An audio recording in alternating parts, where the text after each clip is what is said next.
Oi, oi. Good morning, good morning. Hope everyone's well. We're back for another day of painting. Pretty psyched to continue on with this one, actually. I've been really enjoying the image. Yeah, it's been going. We got off to a good start with it. So yeah, I'm looking forward to continuing on with this today.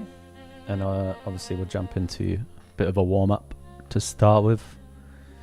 I'm going to do another sort of dagger to start with. And then, yeah, we'll jump back into this and continue with it. So looking forward to that. I've already like started thinking of an idea for the next one, but I need to like keep it out of my mind until this one's done.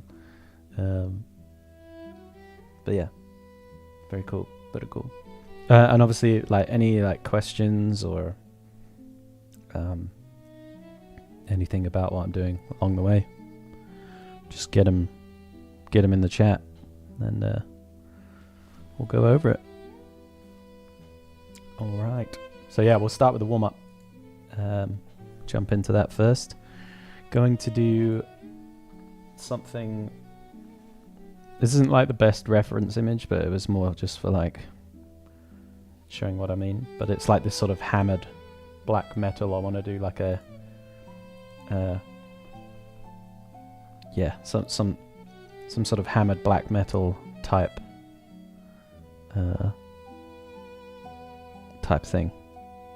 material on probably something a bit more brutal looking, like a sort of cleaver of some description.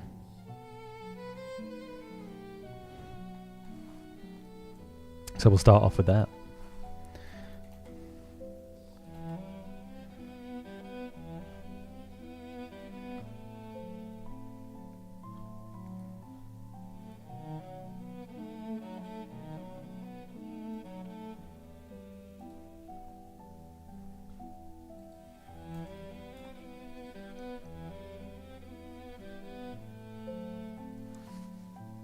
Quite like the idea of a like sort of the cleaver being quite boxy in shape.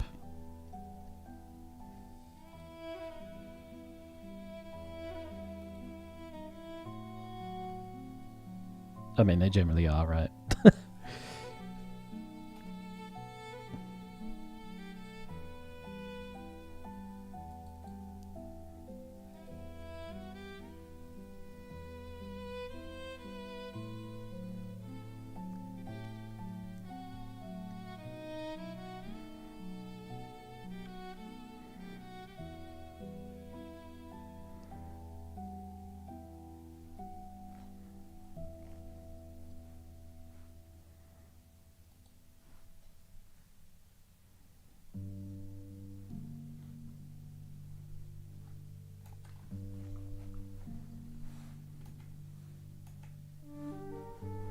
Yeah, kind of something quite brutal, boxy in shape, maybe.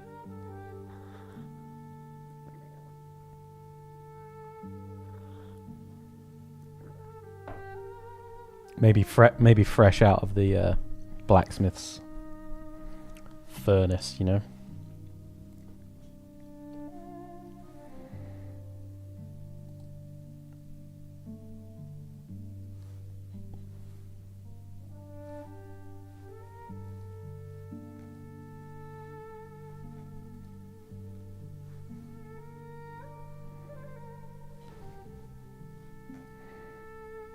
Like bladed on both sides, very sort of like hammered middle, and then it's been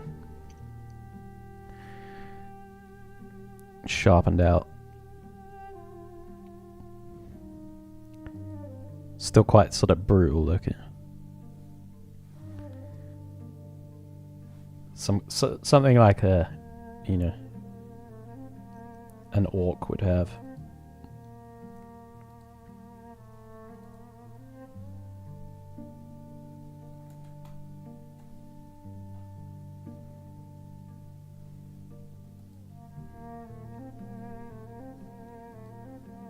Big wide handle.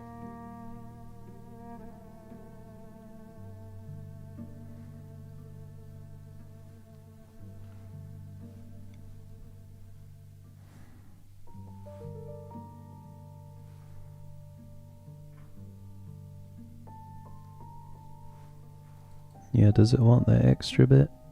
Like that?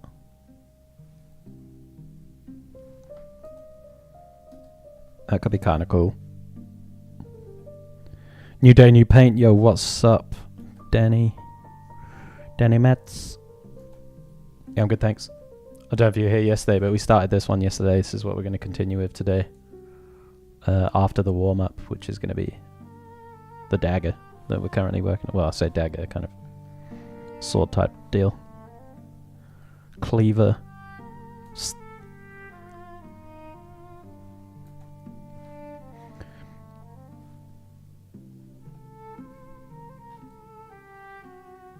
Actually, I think I'm going to do it without the spike on it. So it's just this big, fucking heavy.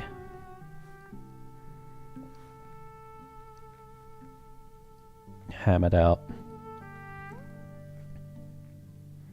Oh, that's sick. Cheers, bruh. Yeah, I actually, a little trip down the old school. I made it in 3D coat. And then got some renders out of Keyshot, and then I've been painting into that. So it's quite nice to visit some like old techniques that I've not really used for quite a while now.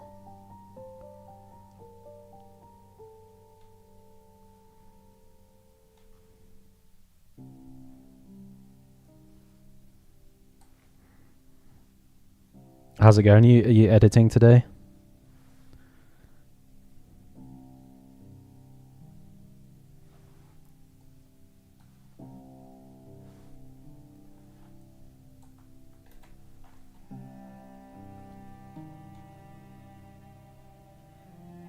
It's helping a mate move yesterday.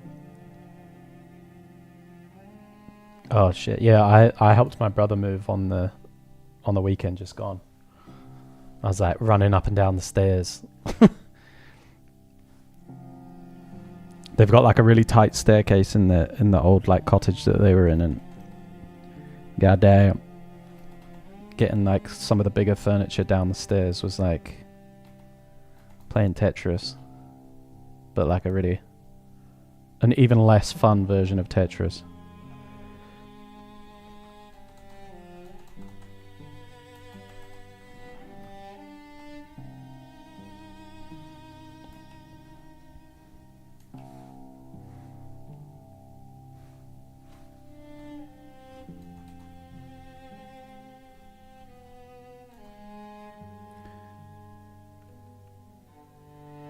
Yeah, 3D coat's sick, dude. For the next environment, I'm going to use like the 2D paint tool, because that tool is really fun, and it's kind of just exactly like painting, really.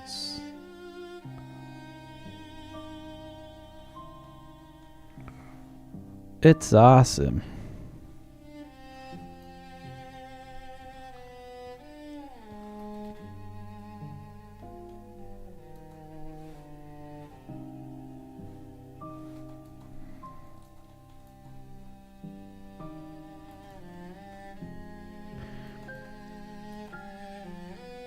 Yeah, I had to like watch a couple of videos to remind myself of certain things, but it all came flooding back like pretty quick, to be honest.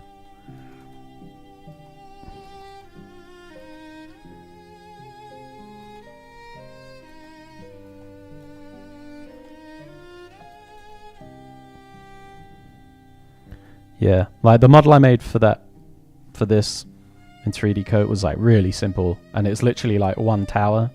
Even the bridge is made of the same tower, just like squashed and stretched and moved around. Like it's really good for that. And then I dropped it in Keyshot.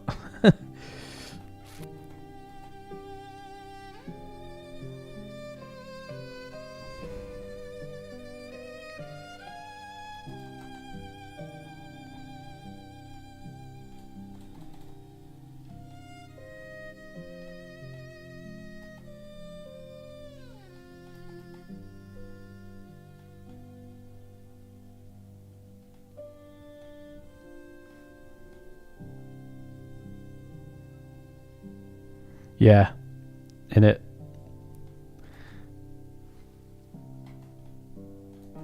Again, it's like there are better renderers out there, and like that's fine. But KeyShot's just so easy to get something really quick, especially if I'm going to paint over it. Like I don't need it to be perfect, and I don't really need like some really insane light setup. Just like an HDRI and drag and drop a couple of rando materials on it, and it's done. It's like fine, totally fine. I have to log on to like my old PC to do it though. I don't have it on this laptop, unfortunately. Otherwise I'd do it on stream.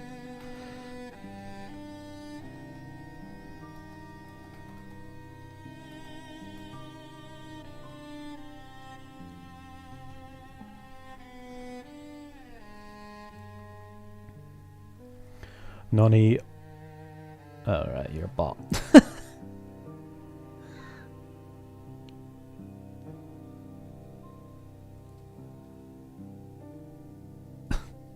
Sick.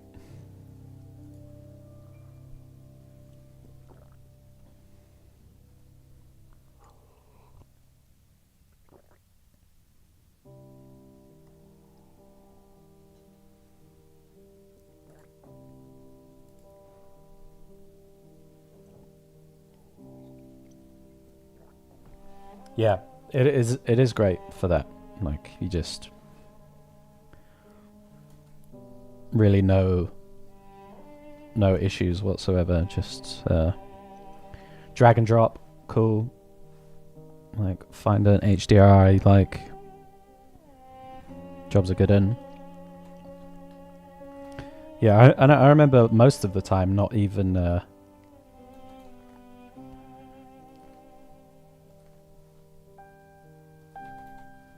not even rendering stuff out, like just screenshotting it. Although I did render it yesterday because I wanted the clown pass for the image. Damn, is it a month sub as well? Yeah, I guess so, bruv.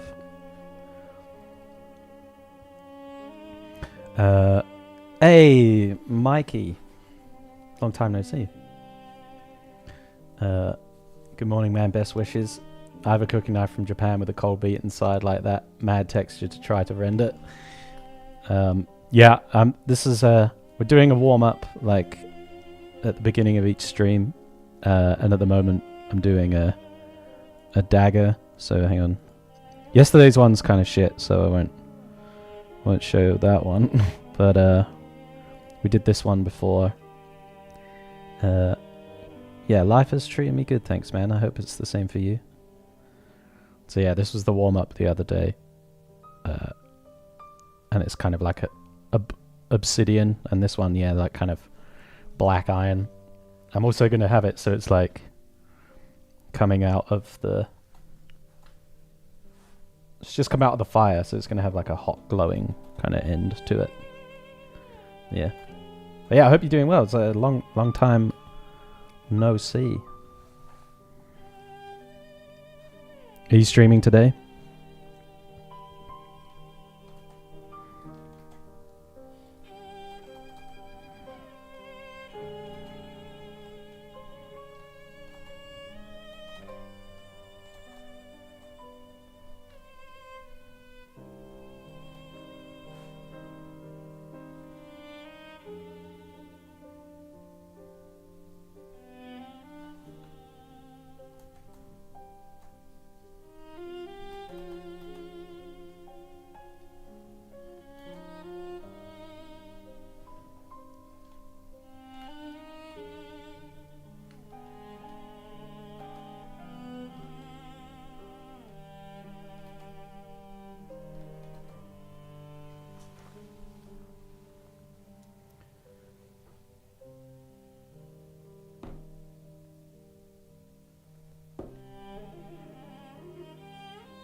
Inconsistent time away from the platform is my personal pleasure.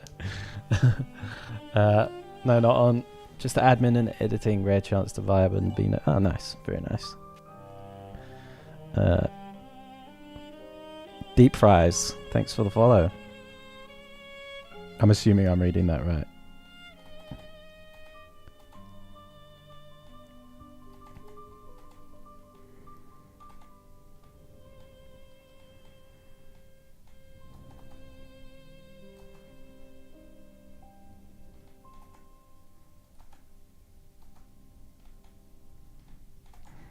Yeah, I really like this texture. I've had to paint it a fair bit.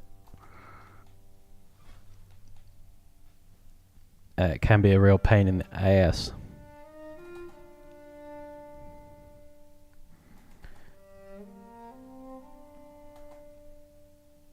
I actually did make a brush for doing it, but it's like a client owns it, so I can't use it. But it makes doing this an absolute piece of cake.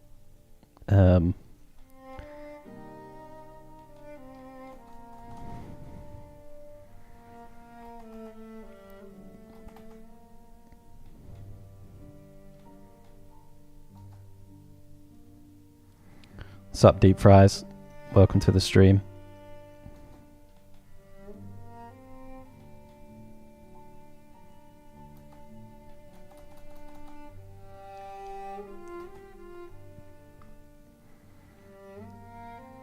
Deep freeze. So I thought I was being clever about it. Yeah, sorry. I just I assumed that maybe deep fries was taken, so you had to do it like that. But it's meant to be deep freezer.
Knock, knock.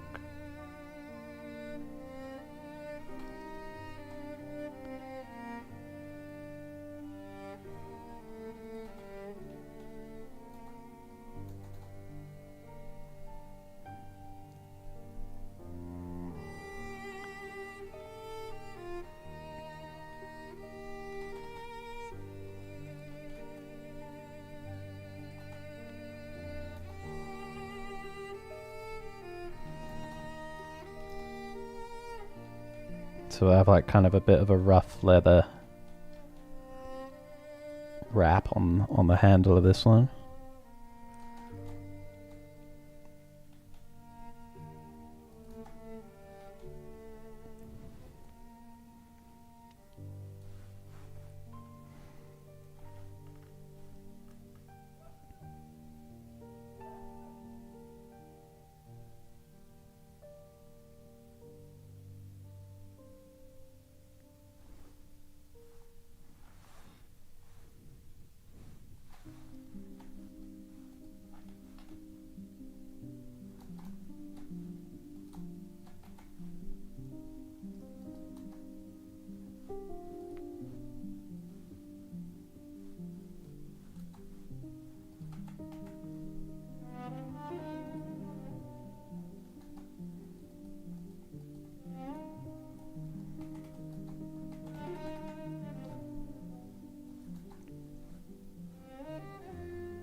So just masking that, and then I can mask it back through and sort of paint it in again, if that makes sense. That way I can't ruin it. Can't ruin it.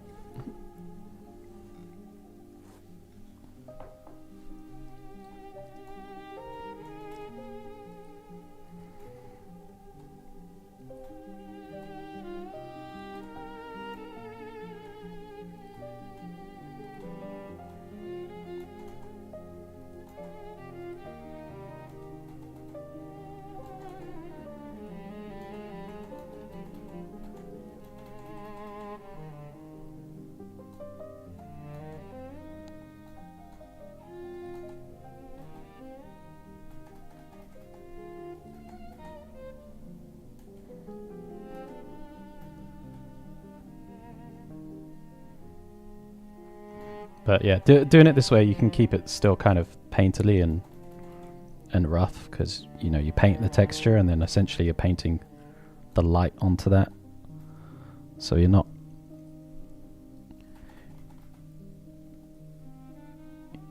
disturbing the look of it too much. Is the idea. Doesn't always work. But yeah, we're doing a dagger a day as the warm up. I was saying I always miss sword timber when it comes around. So I don't usually ever do those kind of challenges, but sword timber is one where I'm always like, oh yeah, that's sick. And so I was like, okay, I'll do, for the warm ups, I'll do a dagger a day. And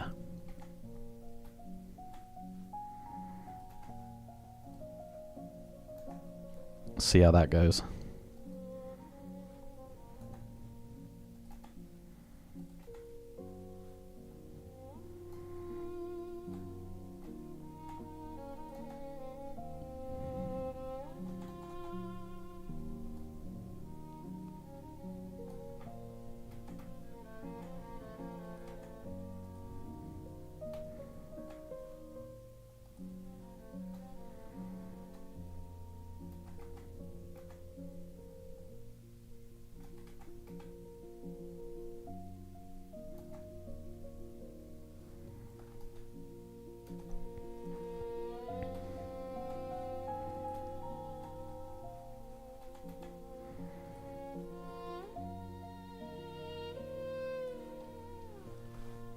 And yeah, I did want to do, I'm going to try something else as well. Like it's fresh out of the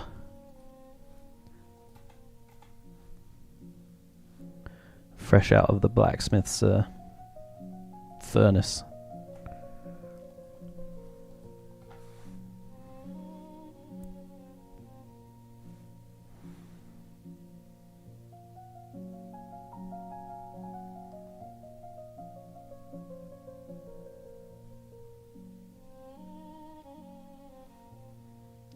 Gotta hit the dips, bro. Yeah, the in here and in here. Yeah, yeah.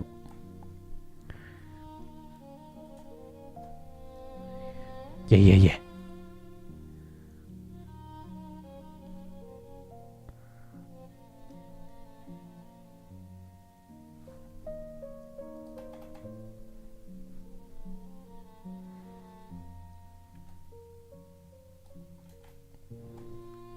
Whoa, that's not going how I wanted it to.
Hey yo, where?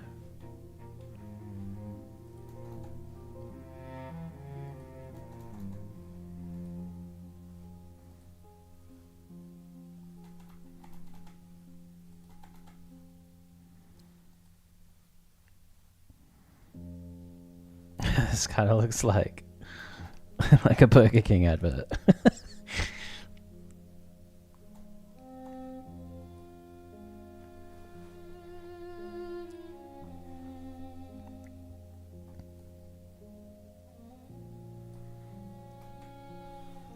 Gotta get that sizzle going. Flame broiled, yeah, exactly.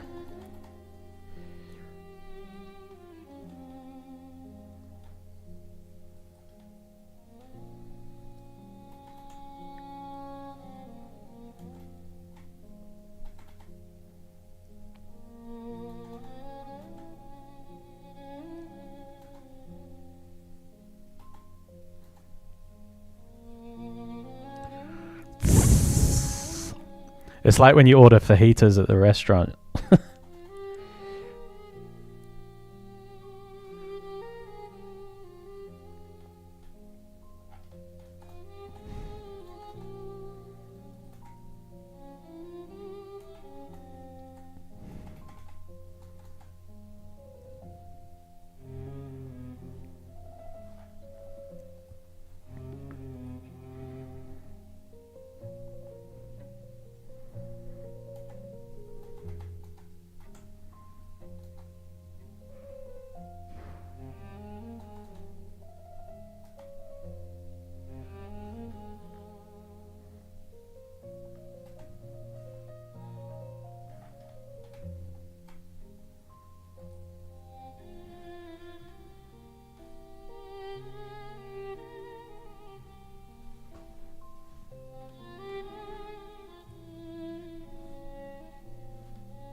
The new flame grilled Whopper.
The crinkle texture. Yeah, it's actually a brush I made to paint grass with, and it just serves really well to do stuff like this. I'll show you. I can send it to you. And it's just like this, depending on what color you pick. Obviously, it just jitters it, but it's good for painting like grass at a distance. You know, if you imagine that kind of looks like grass. And like if you pick, say, like, got this and this. So yeah, this is what I was using to paint grass, and then like if you go and you want to do grass like closer up, it's just got enough like hue variation and noise in it that it kind of works, but it also serves really nicely to do like this kind of texture. I was using it on here yesterday for just like a bit of information that I'll then like paint into, but it just gives like a bit of volume, and a bit of like, yeah, interest. But yeah, it's quite nice. Many uses. But that's why it's called grass, bro.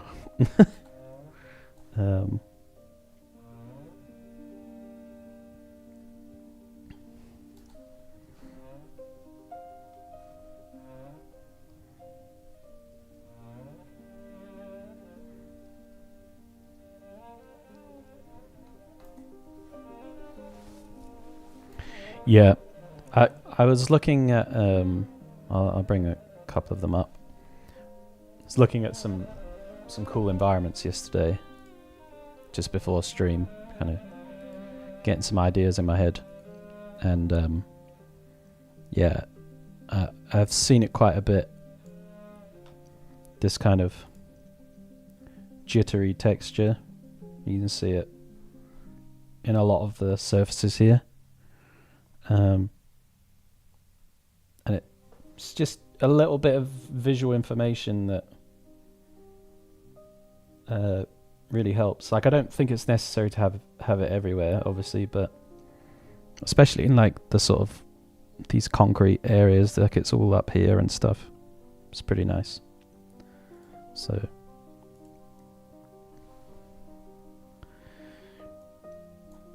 I find though, once you like find a texture brush though that you like, you find uses for it all over the place, and then it becomes a bit of a dangerous thing because you just use it everywhere. What do you mean it's empty?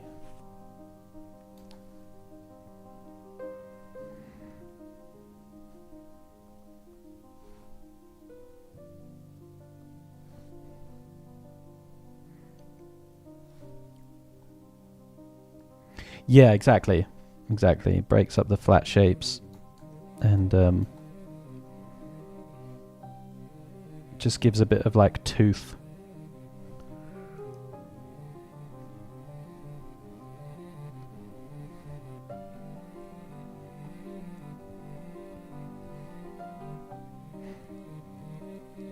But yeah, I can send you the brush.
Yeah, I'm just changing the size of this texture basically because it was feeling a little bit too big.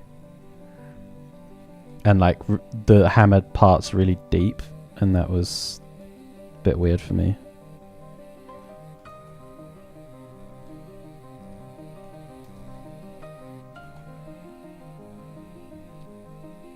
It was too weird for me, man.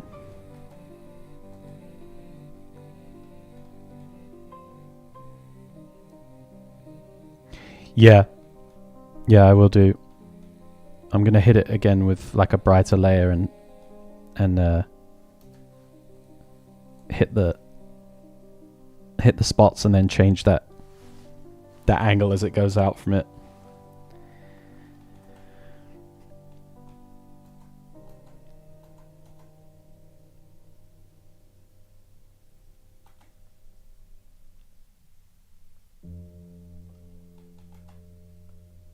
Sick.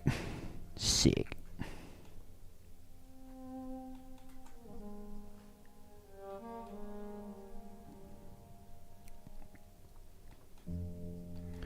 Yeah, so after this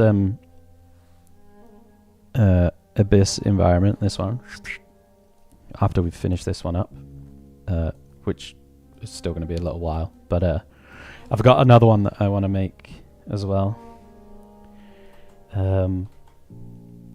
I've got this sort of scene in mind of like a very, very sort of overcast, kind of blue,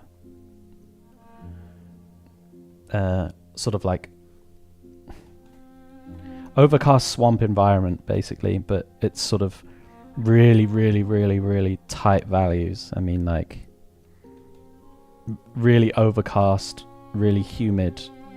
So the value range is going to be like super tight, even more tight than the beach scene that I did, and have kind of like a sort of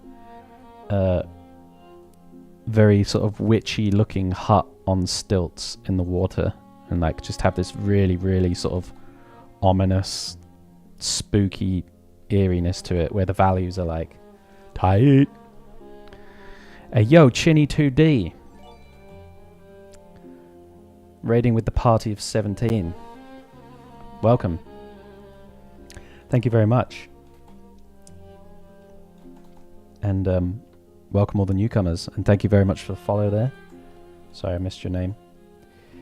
But yeah, welcome to the stream.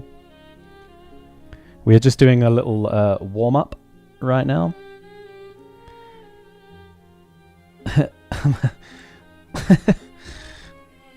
Yeah, welcome guys and girls. Yeah, we're just doing a little warm up here where I am doing a dagger a day for the warm up before we jump into doing the main sort of environment piece that I've been working on, which is this one, which we started yesterday. So we got about 20 more minutes of this warm up and then we'll jump into that. But yeah, I hope you had a good stream. Much appreciate you bringing your viewers over, and yeah, if anyone's got any questions or whatever, fire away.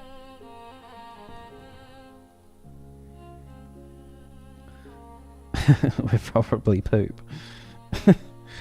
Ayo, how's it going? Yes, very good, thank you. Very good. Just got on. Just ran out of coffee though, which is it's a shame. But otherwise, we are decent. Decent.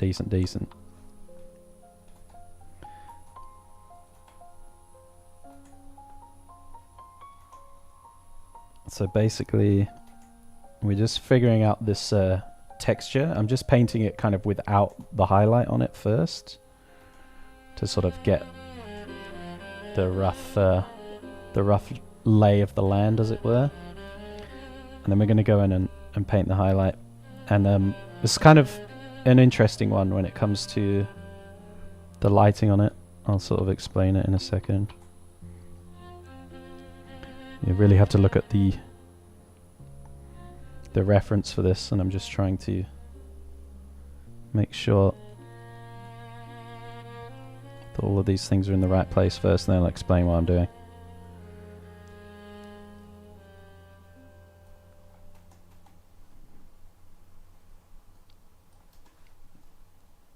Okay, let's turn the smoke off because it's not kind of relevant right now. So you see on this reference here, and this is what Devon was like pointing out before. is like the light is, you know, somewhat coming in from above, you know, like there, right? Maybe even a bit turned, sort of like this, right? This angle. And so all of these divots are like little cups. So let's just like take one like that. And I'll just draw the inside of it in a wireframe. So it's a little cup like this. So depending on, like a bowl, right? So you can see on these ones, we can tell where the light is because there is a shadow. I'll do the shadow in green. There's a shadow being cast from that top lip. There's a shadow being cast from this lip, like over the bowl, like that. So it's where we can tell where the light is. But you can see, like, as we move around this way, around the form, or like as we move this way, or even towards the light, see how this one is basically like it's filled the cup. The light is like basically the entirety of the inside of it. And as we move away from this point, you can start to see like the shadow on the side here, meaning that we're moving away from the light sideways. And in this case, we're moving away from the light downwards, so we're getting the thing here. And this is what's giving us that idea of the texture. If you kind of squint your eyes, you can almost see it sort of emanating out from a point. So we need to do that on the highlight for this for it to make sense. Otherwise it's going to appear like kind of flat and sort of a bit strange.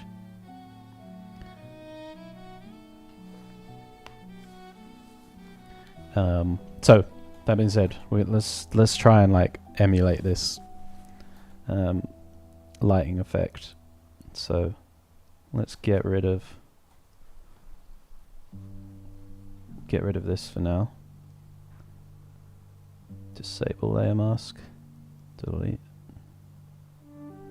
layer mask. Let's just erase this for a second.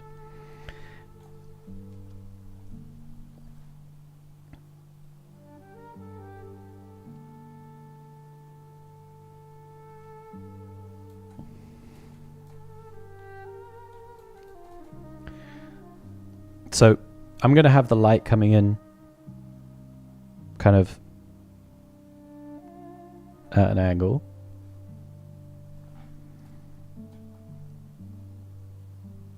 Just trying to think. Yeah, we'll have it sort of coming in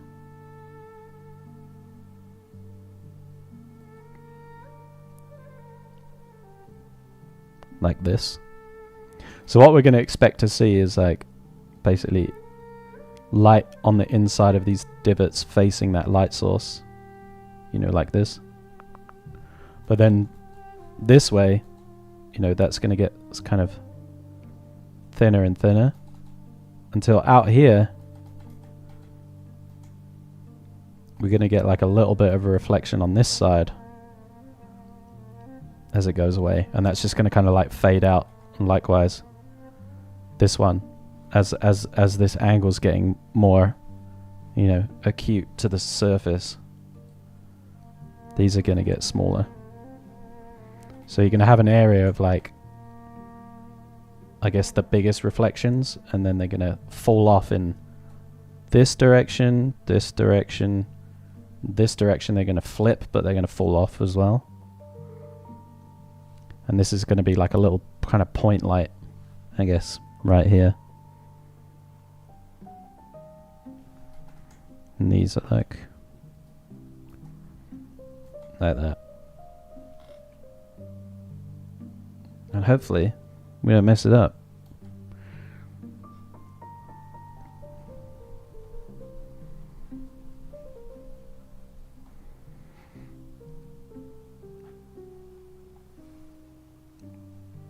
But first of all, I'll just hit this entire thing.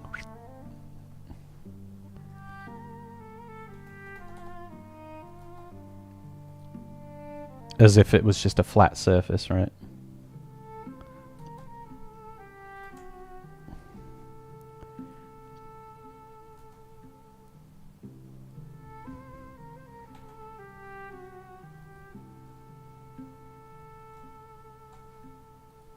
Okay. So this is basically if these divots didn't exist, right? Something like this. But we mask this. So clip it to it. Gonna put a mask on it. Fill that mask with black so we hide it.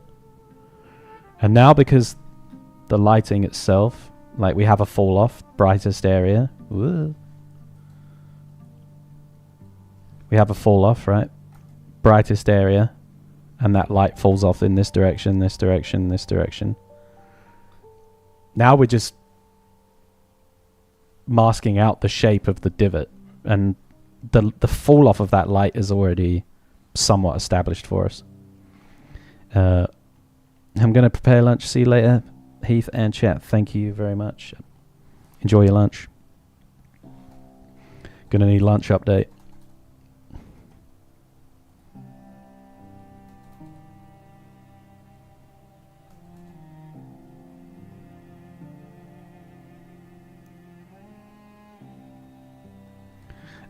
Is this for a project?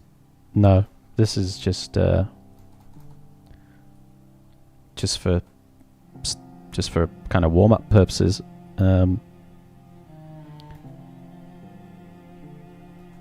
Just warm up and practice, really.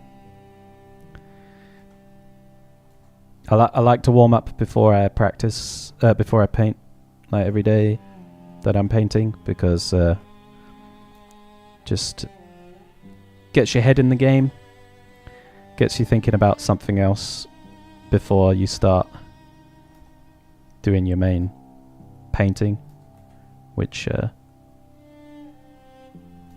find very helpful.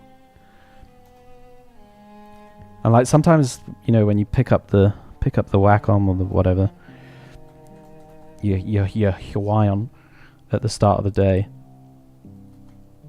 you takes you a while to get into it. Like, takes me a while to stop thinking about other things, what I'm doing later, you know, any other concerns that I have in my mind, and it takes me a while to like get in the zone. And if I like start painting on the main thing that I'm going to be doing that day straight away, sometimes I end up making like lots of mistakes because I'm not really concentrating, and I kind of start noodling on something and get into a bit of a rut with it. So doing the warm-up is just a little time to get my head in the game and make all the early errors on something that is completely inconsequential, you know.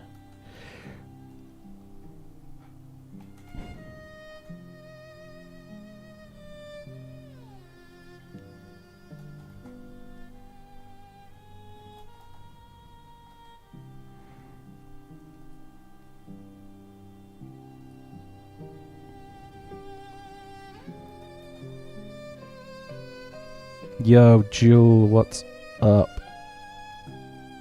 Cool material for a study. Yeah, it's I was saying earlier, I do actually have a brush that I made for doing this material, and it's excellent. But it belongs to a client now, so I can't use it.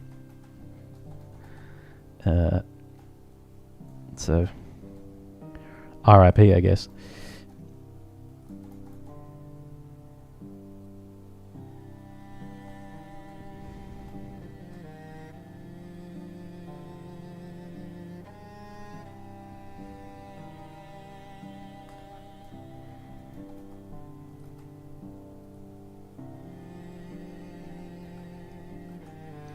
Yeah. But I mean, this is how you learn to paint. Paint textures.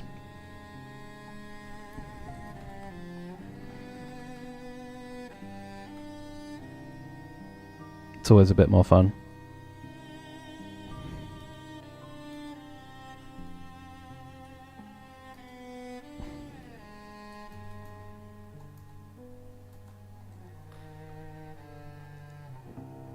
Oh.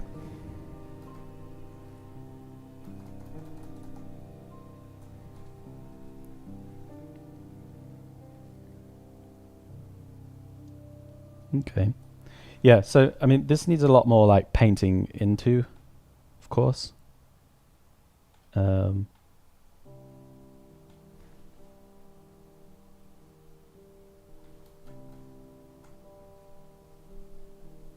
But it's certainly on the way to being there.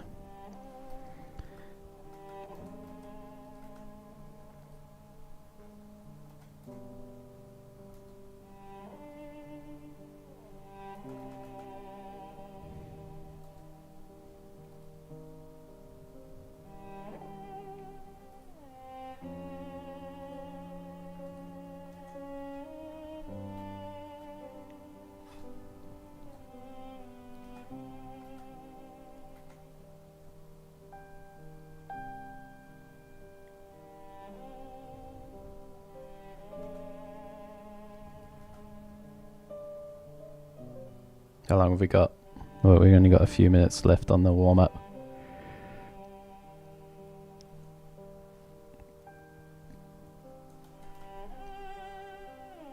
Again, I'm always neglecting the handles on these on these warm-ups.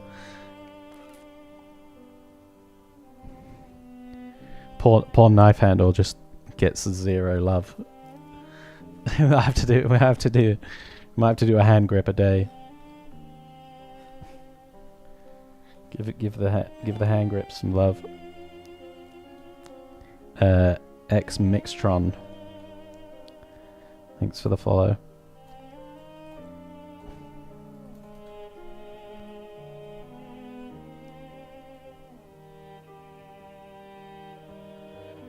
5 stream watch streak. Hello. Someone's keen.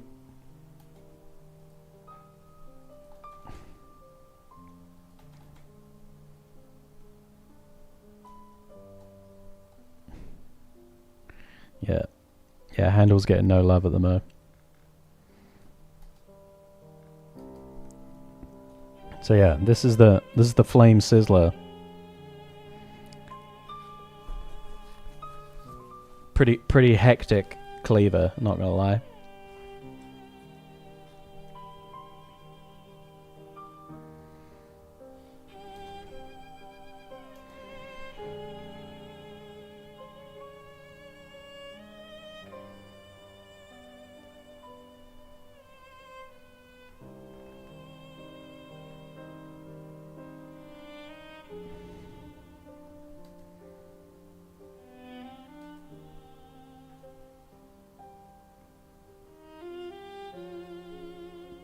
Alrighty.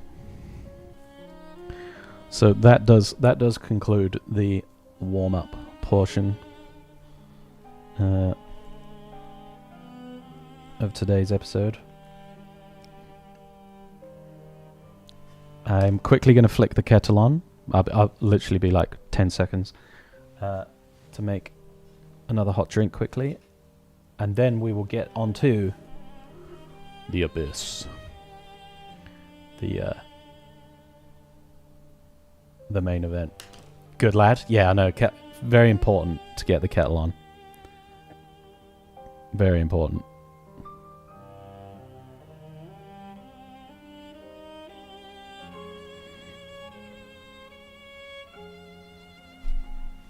It's much needed.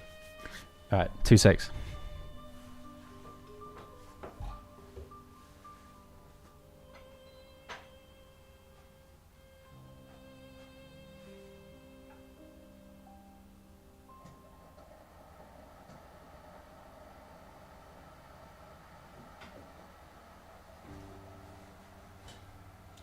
And then yeah, we're going to jump back into the this painting. So we're going to carry on with it, obviously. We got a little bit into it yesterday. We basically sort of set the piece up. It's now kind of back in its own layers.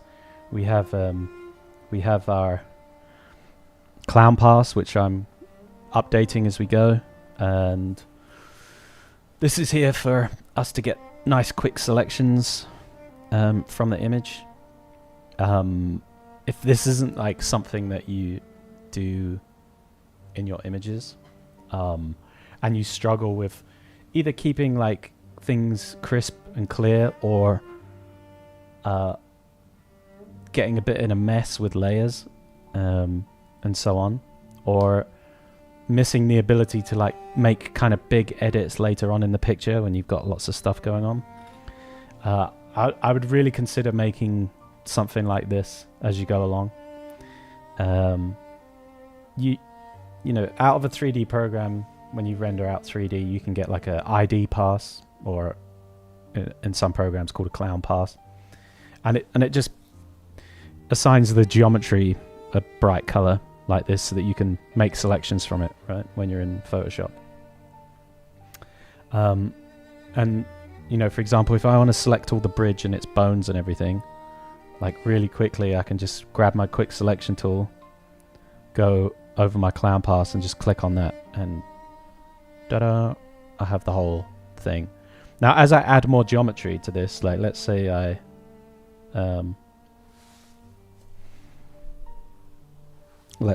add where's my brush? Let's say I add like some more rib shapes, right? And like now the silhouette's changed. Okay, well, obviously I can select those, and then I can select my Alex Heath. What is going on here?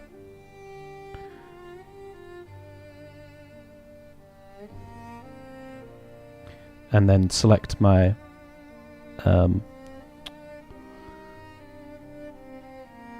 my pass again. Sorry, I'm doing this the wrong way around. Brain melt. Yeah, I can select. Oh my god! Can select this, and then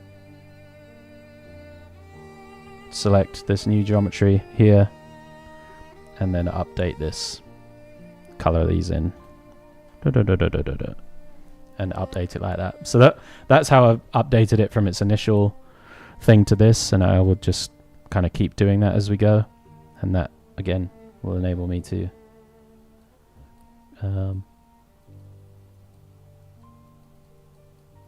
keep the ability to make kind of large edits as we go along. So if I want to like paint in this shape, or I want to paint behind it but I still have loads of layers, it sort of enables me to do that. So get on it. Back in again, one sec.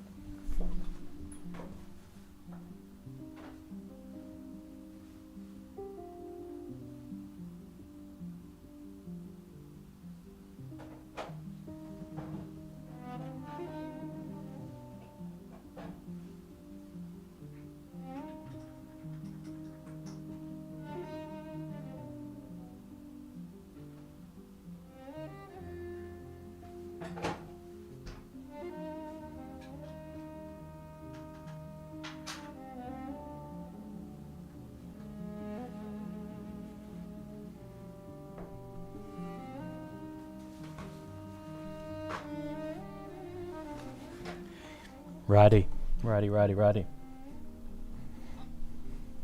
Let's get in. Hot drink acquired.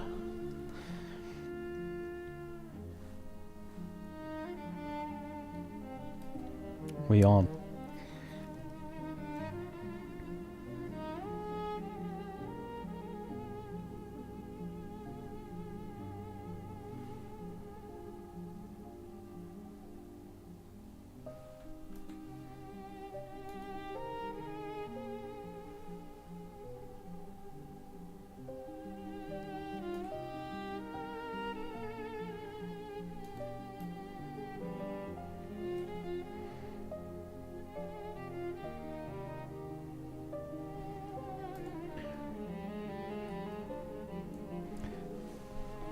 So, obviously I'm always banging on about staying zoomed out as much as possible and not kind of zooming in for details.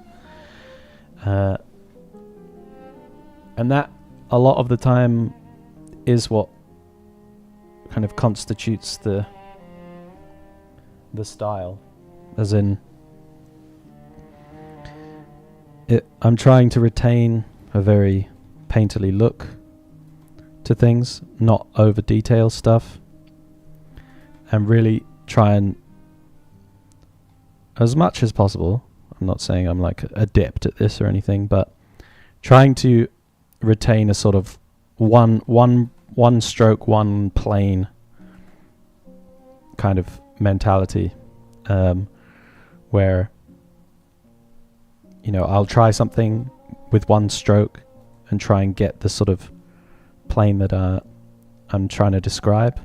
And if I don't quite do it, or I don't quite get the shape, I undo and I redo, and I just keep that up. And basically what that leaves it with is kind of like a freshness to the painting. It's very economic on the brush strokes, and that's just something that I'm drawn to myself when I look at certain environments, that kind of look. So, you know, I don't often like noodle something, or at least I'm trying not to. I'm just trying to hit it with a stroke, and if I like it, it stays. If I don't, I undo it and I try again. And that's really the sort of render style that I'm trying to achieve with these. So, you know, when you zoom in, you will see just, you know, one stroke, one bit of texture, one direction that something's going in, and I'm really trying to uphold that throughout the piece. And overall, that should give it a sort of a very painterly feel. I'm not trying to make this really, really detailed. You know, I'm not in here like painting all these little things. I'm trying to give the impression of detail, and that's why, you know, something like this brush that has this jitter to it is quite nice, because it sort of offers up detail without the need to go in and paint detail, and it sort of, you know, tricks the eye, I guess, into thinking it's seeing something more than there is.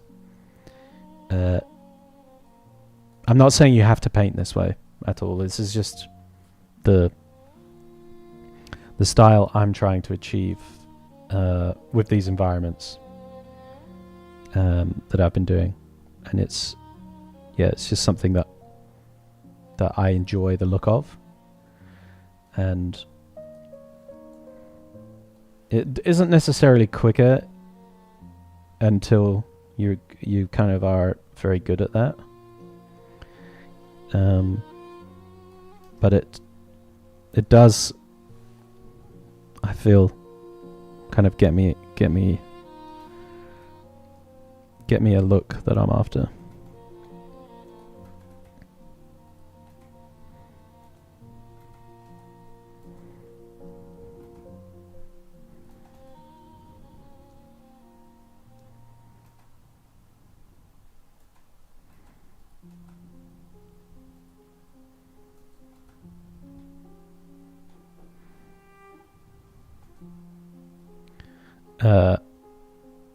Mito Art, hello, welcome.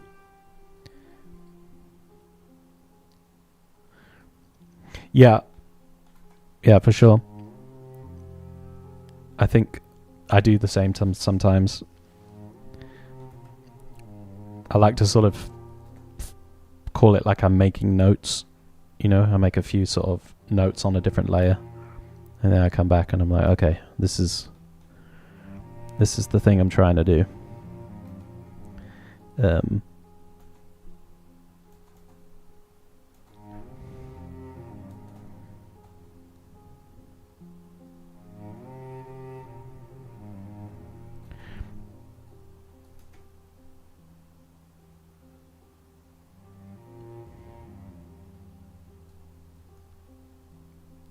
Yeah, like I made this layer windy notes right here, and this is just like reminding myself, oh, I wanted to have that kind of sideways wind like whipping across the piece, so I just scribble it down quick, and that's the notes. But then the idea would be to redo that. And then, you know, these are all the notes as if I was going to add that whole sort of character scene. All the beasts like running up and the sort of mage there casting a spell, blowing the head off one. So that's all there is like quick stuff, and then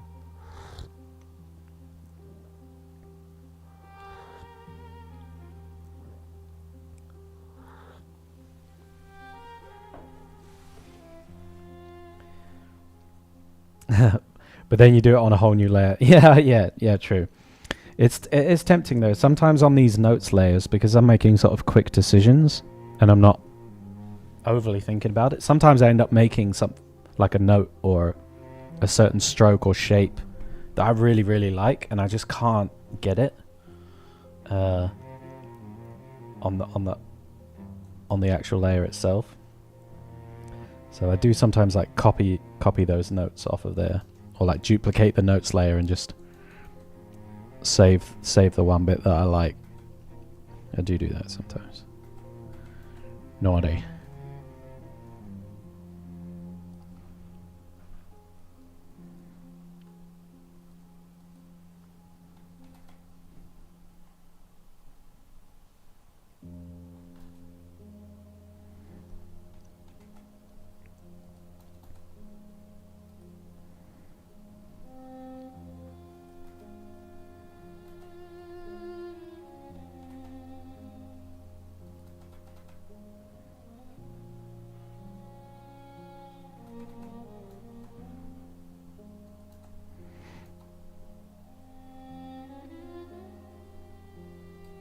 Taking notes on taking notes.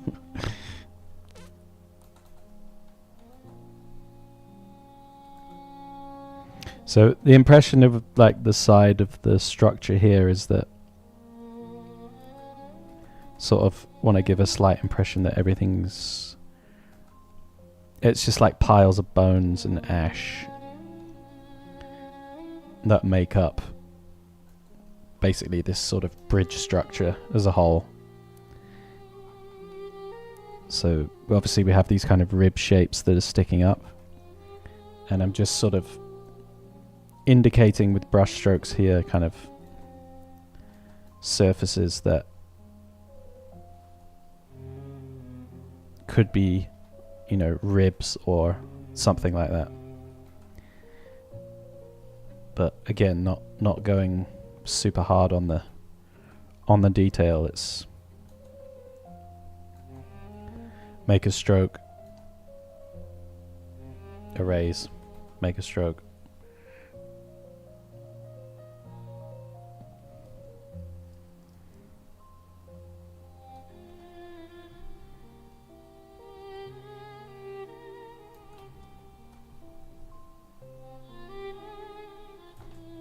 Castonia. Welcome, welcome. How are you?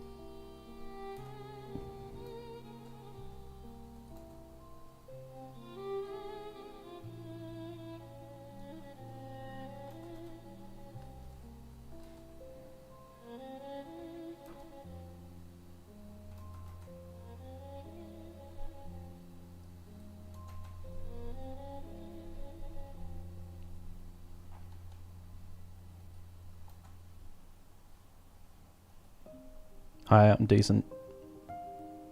I'm decent. Old people back pain, but surviving. Yeah, back pain is awful.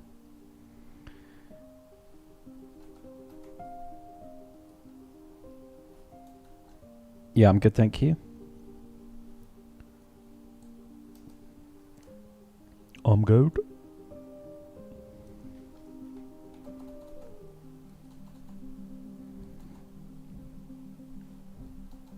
No complaints.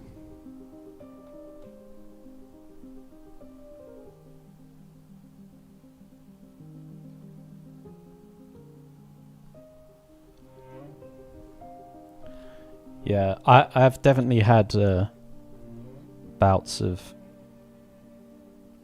bad back pain.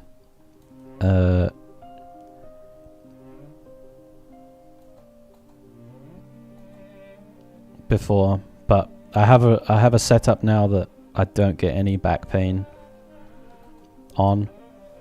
You know, desk the right height, chair in the right place. I make sure that I sit properly because it's very easy to slouch, isn't it? That kind of a thing. I know you probably are already sort of figuring out your setup and stuff, but I think it's money and time well spent, like figuring out being comfortable and like getting it so that your setup isn't causing you any pain, because you know, you can't have a whole career's worth of back pain. You only get one back, and you can ruin that shit real easy. So look after it. Look after yourself.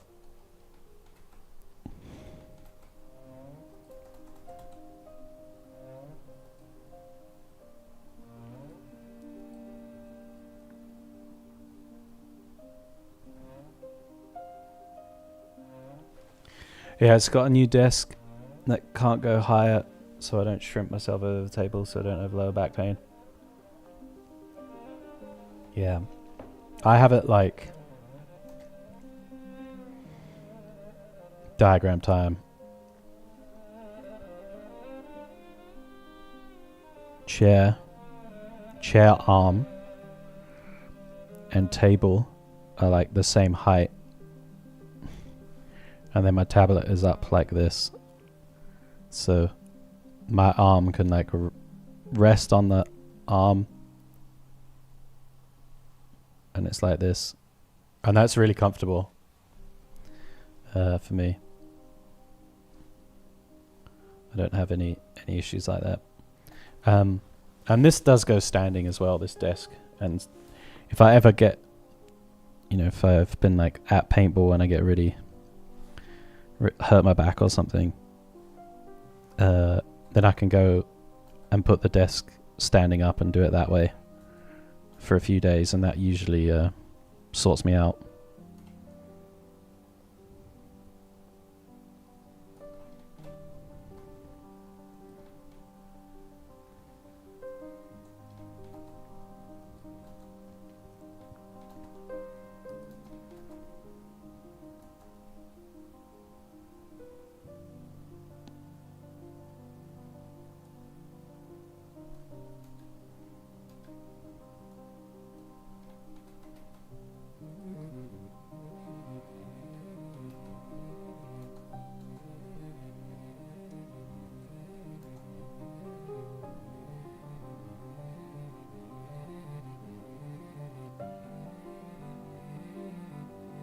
I sit like a goblin.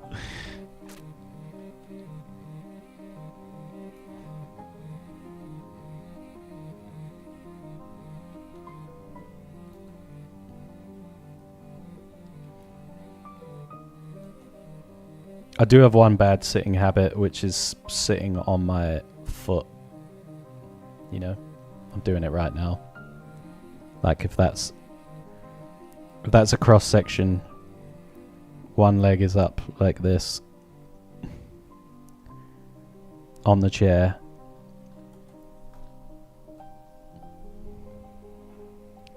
Like that. And my foot is like underneath. And then this leg is like over like that.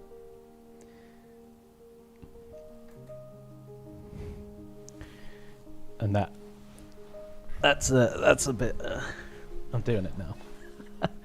It's comfortable AF, but it's probably not the best.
But yeah, I mean, I think you can also sort of, in a way, counteract bad sitting position by just making sure you get regular exercise.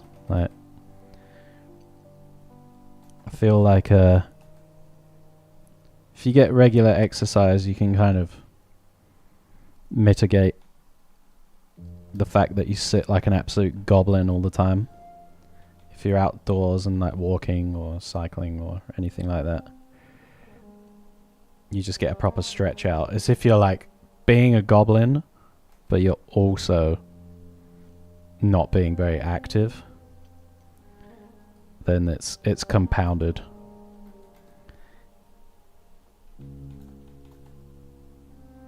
Can't goblin max and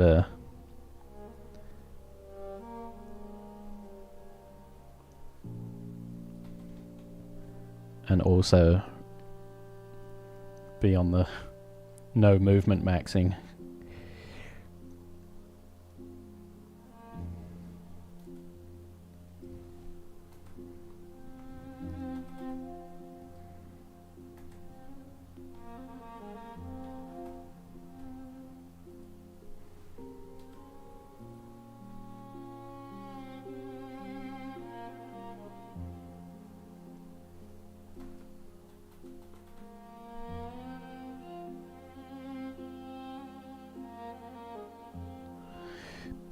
Hey, listen, when I'm working 8 hours a day, I'm not doing 4 hours practice, unfortunately.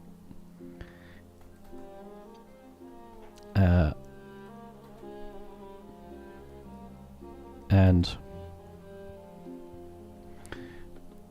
I get my daily small amount of exercise cycling to my studio, you know, every day. So that's cycling to and from. So that's a nice little bit of movement. And then obviously on the weekends I have like training and stuff like that.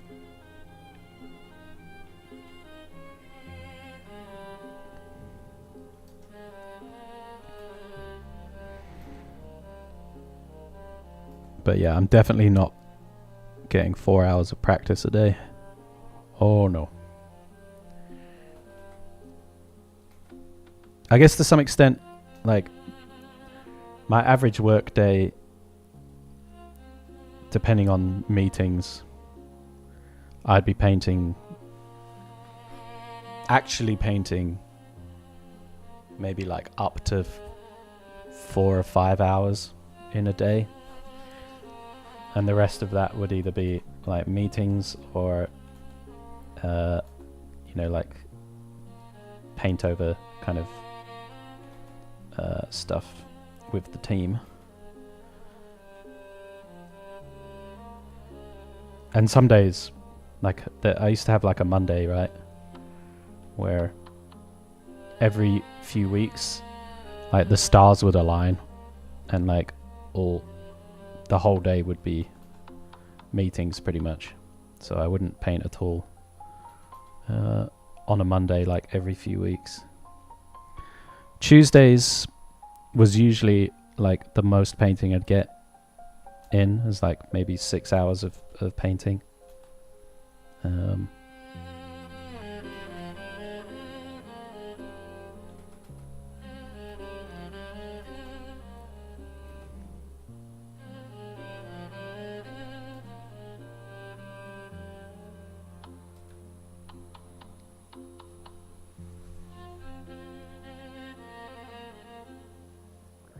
Just got here and already called out. Yeah.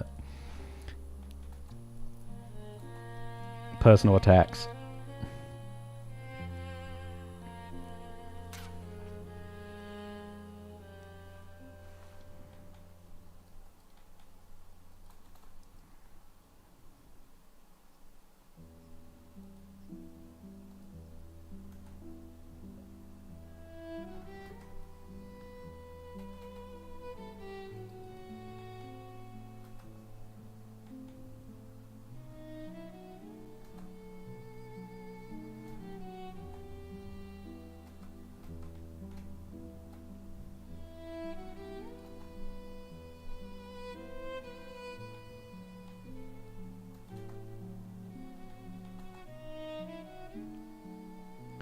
I used to work at a bank, come home and go for a 30-minute jog, eat something, and then do 3 to 4 hours of art. Yeah. I used to work in a bar, and I would paint on my days off. And it was actually great. I think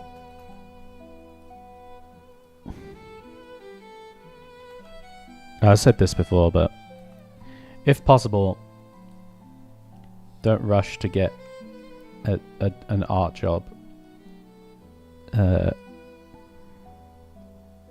It's very difficult to practice and work doing art, because the work takes a lot of your mental energy out of you, and you rarely find the motivation and time to practice on your own stuff. So I really recommend to a lot of people to, if you can, if it's possible within your situation, to try and forego working as a junior before you're absolutely ready to, and your skills are there, because you will lose the ability to work on your own stuff once you start working. It's quite hard to manage the two.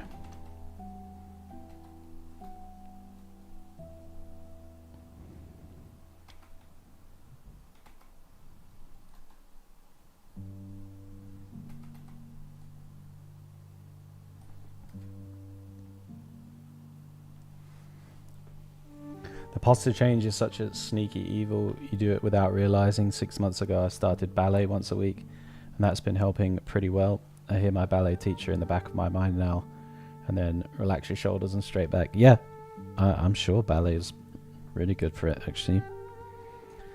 Anything like that. You just got to move. You just got to get out and get some fresh air. Do a bit of movement. It's very easy to become like a complete and utter goblin.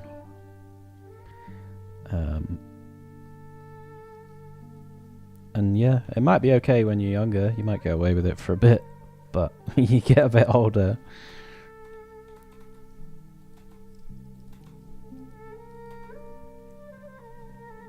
and that back pain is just awful, I tell you.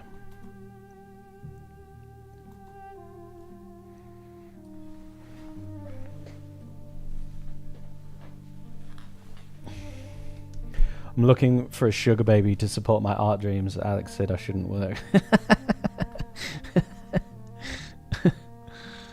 Yeah, happy Wednesday, Manipold. What's up?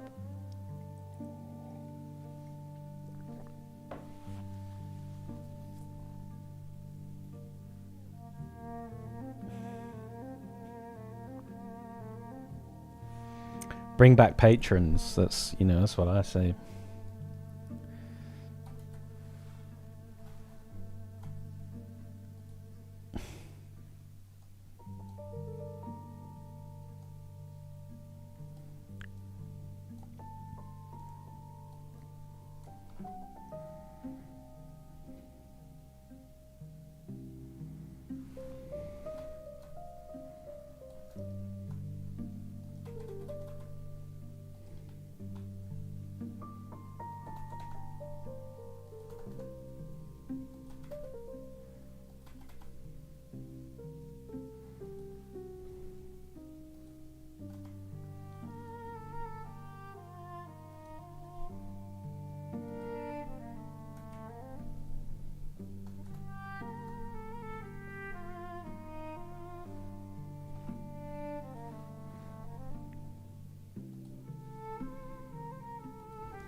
No, I mean, what I was saying is forego the art job and get just a regular job in the meantime, so that you have time off, obviously, and that time off you can spend working on your own artwork because you are motivated to do it and you have the time to do it. Because I know that what can happen is you have an art job and you're working that 9 to 5, and that can take all of your kind of energy that you have to make artwork. And then when it comes to having time off, aka the weekends, away from the art job, you actually don't have the motivation to do the artwork because you've been doing it all week. And so my advice a lot of the time, if you're in that position, is to actually have a job that isn't an art job, to give yourself that freedom to work on your art and be motivated to do so, because it is hard to juggle too.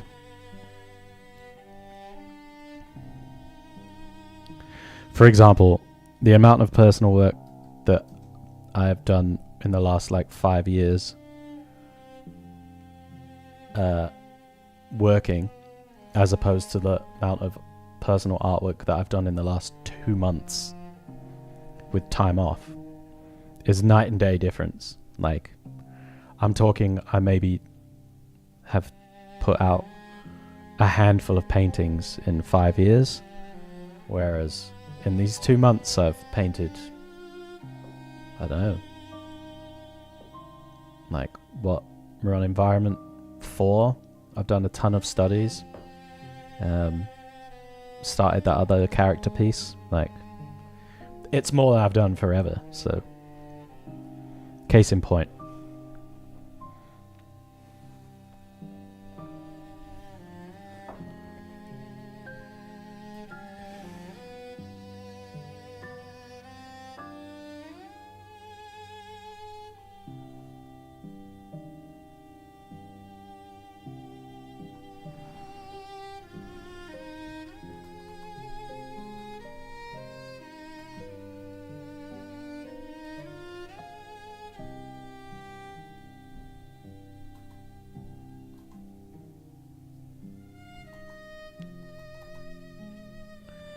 But yeah, obviously, if I was a millionaire, Castonia, I'd be your patron. I'd pay you to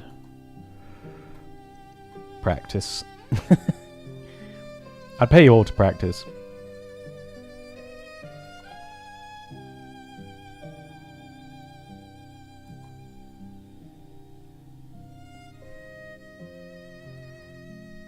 I'd make a little art commune.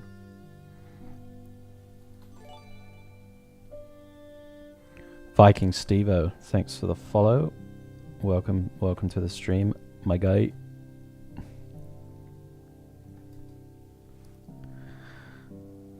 Look at all these bones. All these bones. Yeah, listen. There will be signs.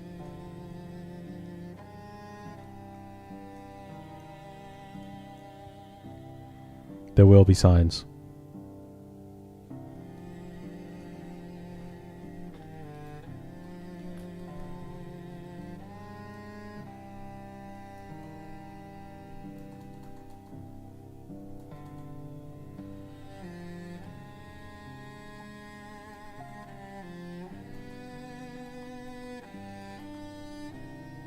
Yep, just one small loan.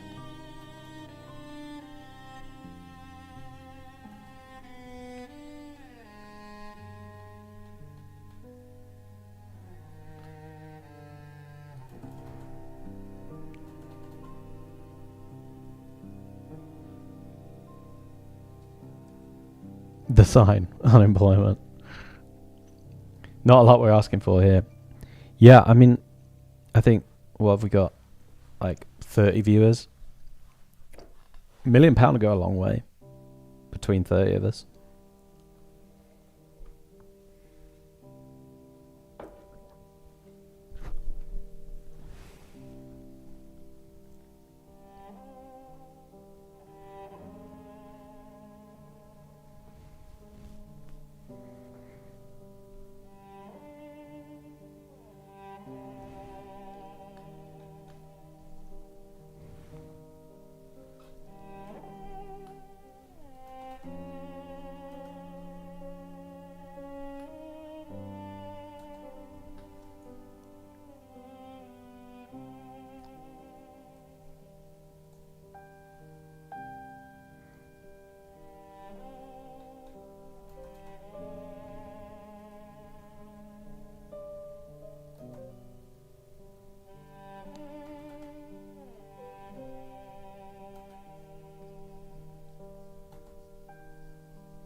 Sad Violin Wednesday.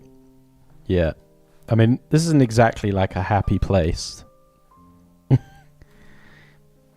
Is it now?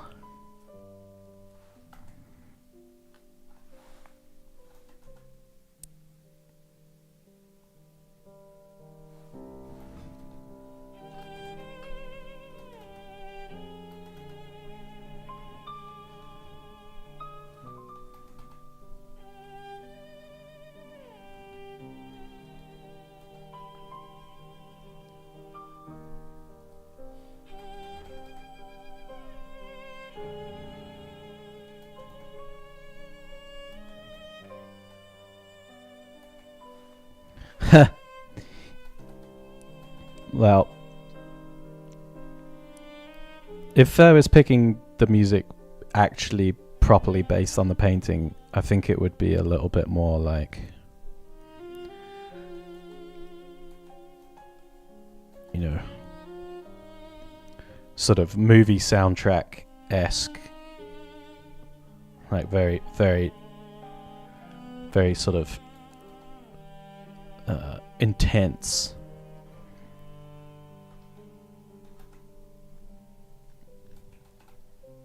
You know, well, I guess I'd just pick the Path of Exile soundtrack, but, you know, be very like...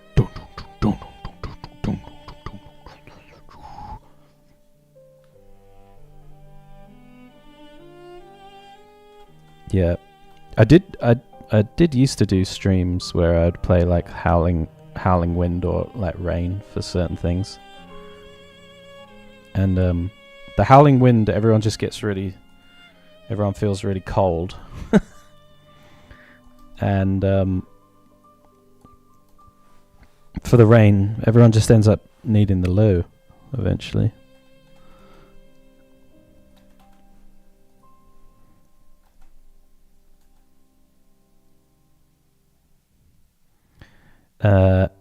Angel, yeah, of course. You don't have to ask. There's plenty of channels on the Discord to share artwork. So by all means, share away. But yeah, you don't need to ask. The Hans Zimmer remix. Yeah, honestly, the soundtrack for the Path of Exile game is fantastic.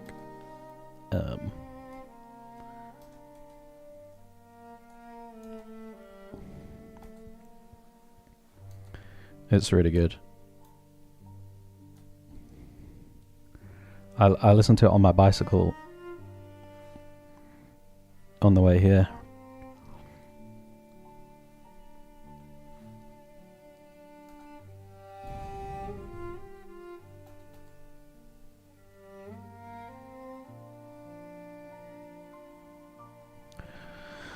There is a channel called Silent Field on YouTube, has really nice thunderstorms and other real ambient recordings. Yeah, nice.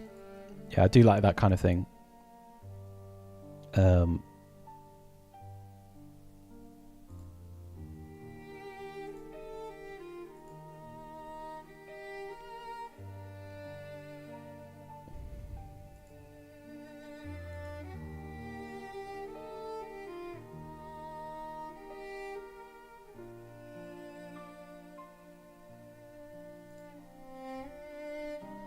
It's pretty good. Like thunderstorms kind of sound like white noise, you know, which is quite nice.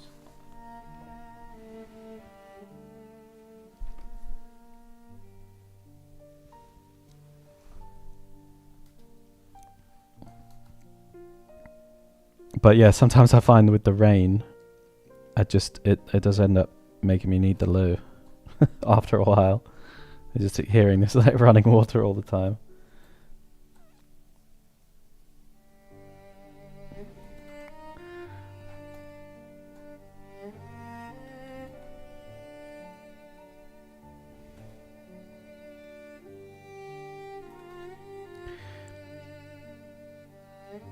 If you want, you also have this website made, I think, for RP games. You just play with sliders and balance your ambient noises from rain, ocean, etc. to zombie apocalypse. Oh, cool. Do they let you like use that to stream? Because that's kind of the issue that I have a lot of the time is I have to use like royalty-free stuff. And like I credit obviously the people, and I usually contact them and like, hey, can I use this on my streams? Kind of thing. But there's not like an awful lot of stuff that is guaranteed like not going to get struck. Even some stuff that says it's copyright free and you know, you do follow what they're asking you to do, and you still get claimed. It's very annoying.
Yeah, I've never had an issue with it. Usually I mix this with chill music on top and it creates mood, you see. Nice. Cool. Alright, yeah. I'll have a look at that later, and tomorrow we'll get windswept on this.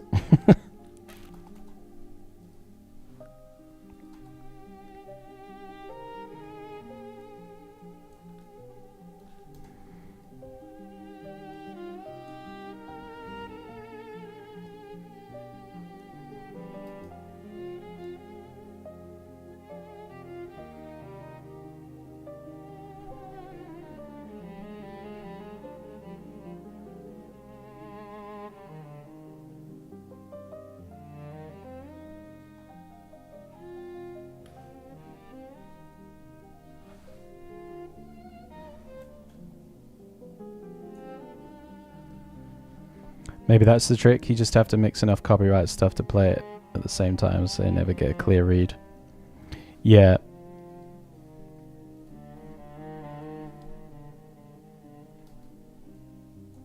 Yeah. I mean, I guess you're assuming that the way it goes is like it's actually listening to the video, but I guess it's just looking at like the waveform or something. And it's the same. I don't know. I don't really know how that works. How do they know?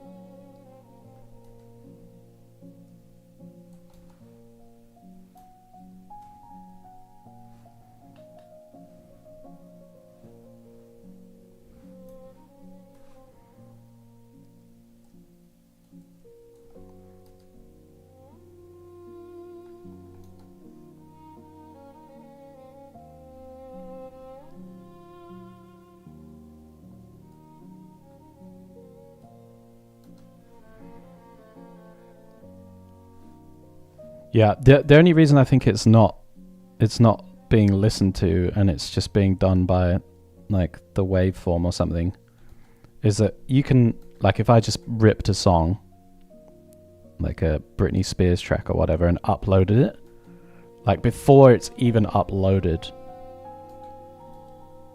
it's already struck. And I think it's just getting compared to like a library of stuff, just like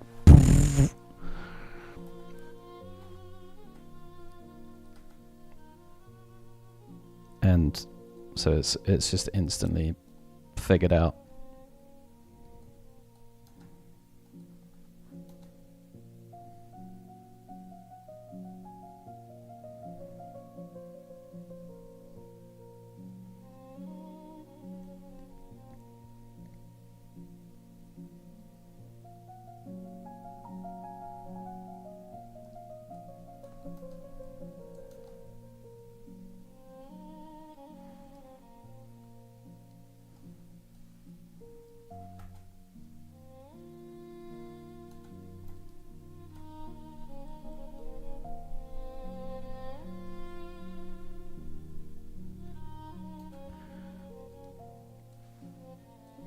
People arguing. Yeah, we just listened to like some fucking argument going on the entire time.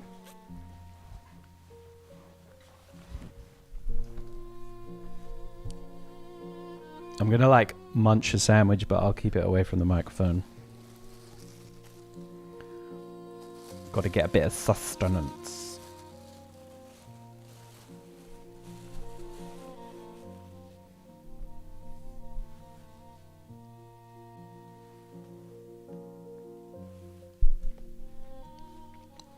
My neighbours were getting a divorce ASMR. Yeah, sign me up.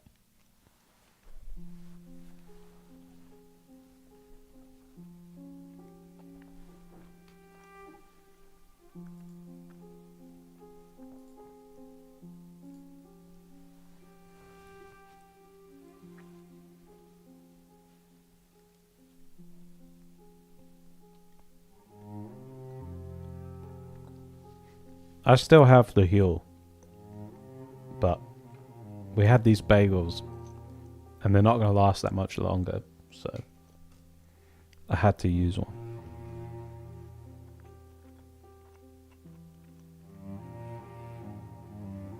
But yeah, we're still very much sponsored.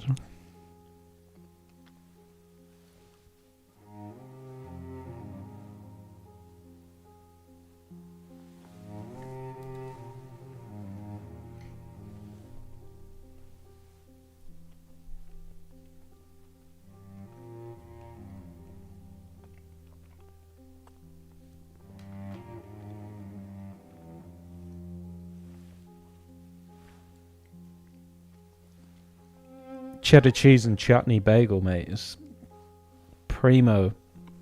Wow.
I'm going to work on our sort of main tower after I've eaten this for a little bit.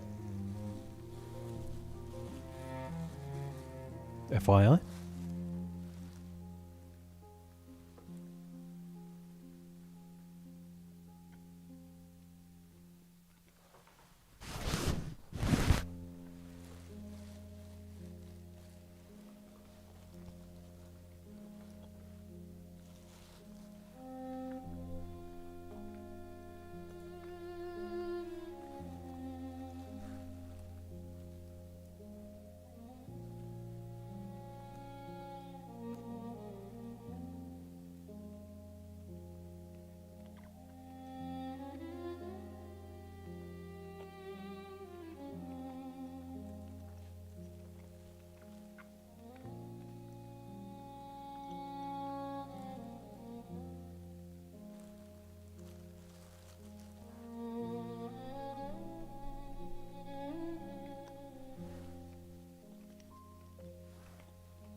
Give me 1 sec. Sorry.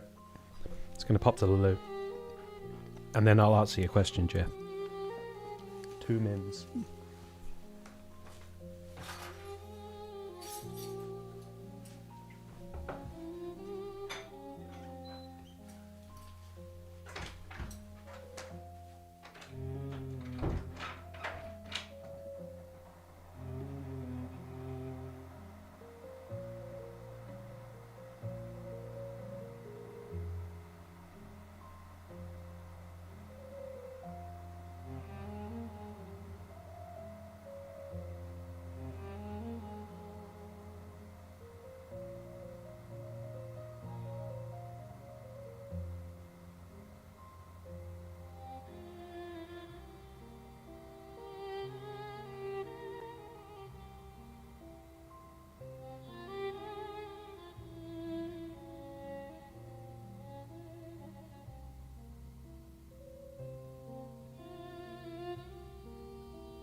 Yo. Sorry, thanks for that bio break. Yeah, so that the splash illustration that we started off with at the very beginning when I was started streaming again. Yeah, there's nothing wrong with it. I just started getting a bit more interested in like, oh, maybe I can do some environments because I've really wanted to do some environments for a while. And here we are doing environments, you know. So it's just an interest thing. It's just currently just is more interesting to me, and so I'm doing it. I know I will go back to that illustration, but you know, it's sometimes you just something else piques your interest, and you just gotta follow that. I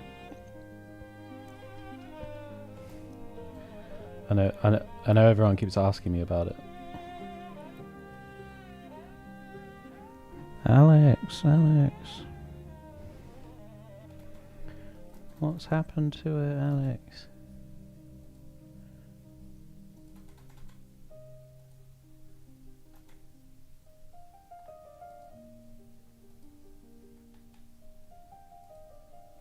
gone. Yeah. Maybe it's disappointing for people because they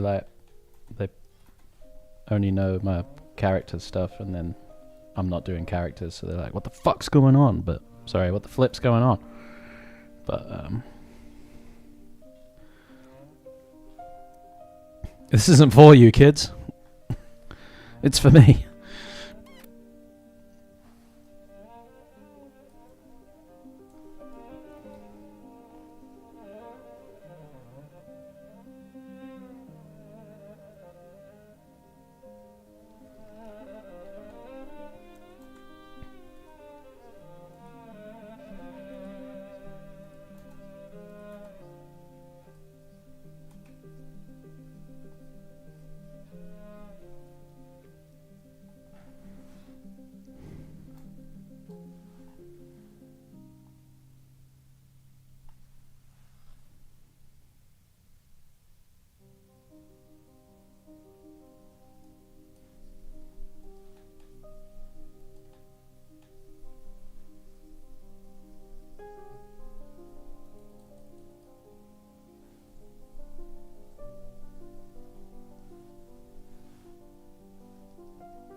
Mm.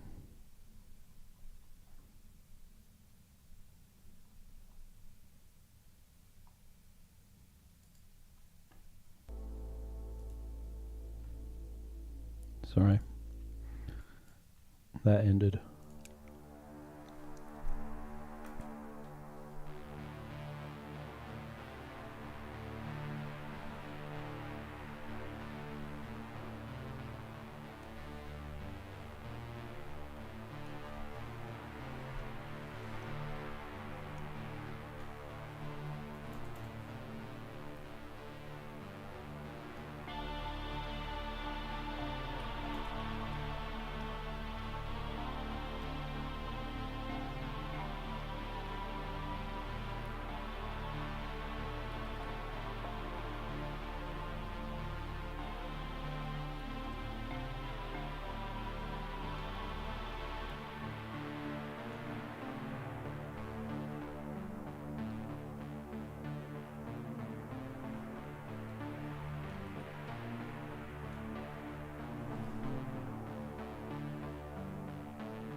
That's some Carpenter vibe. Yeah, here we go.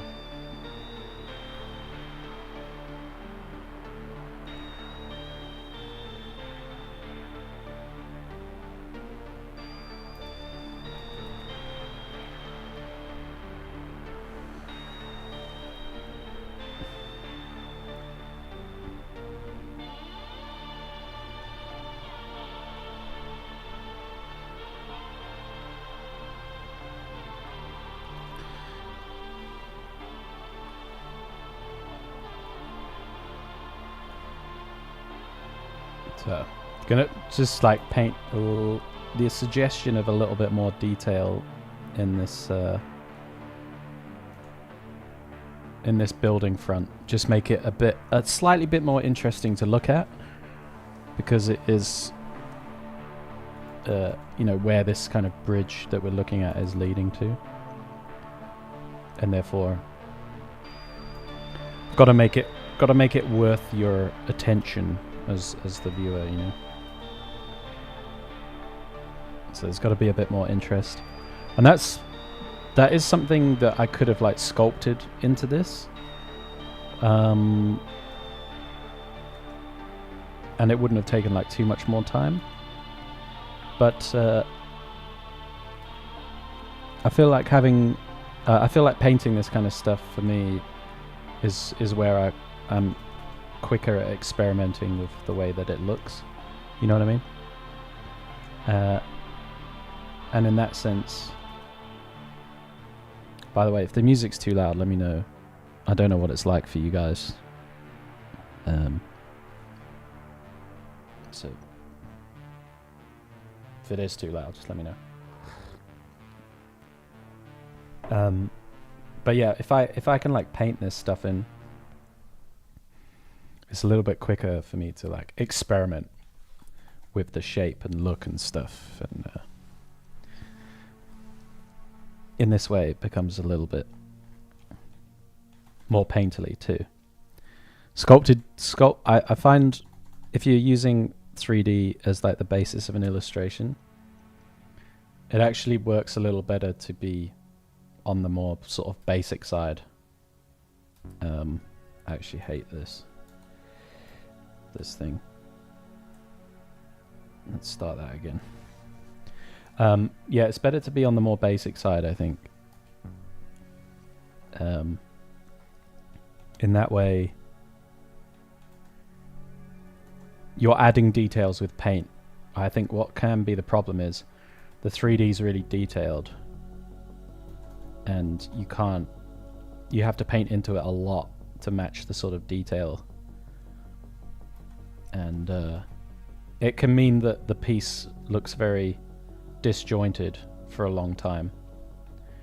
Whereas if your 3D is like just on the sort of rough side, and it's really there just to be a sort of like geometry and really nothing else. Oh shit, I'm on the wrong layer. Fuck. Yeah, it can be easier to paint over, easier time. You're not kind of locked into it.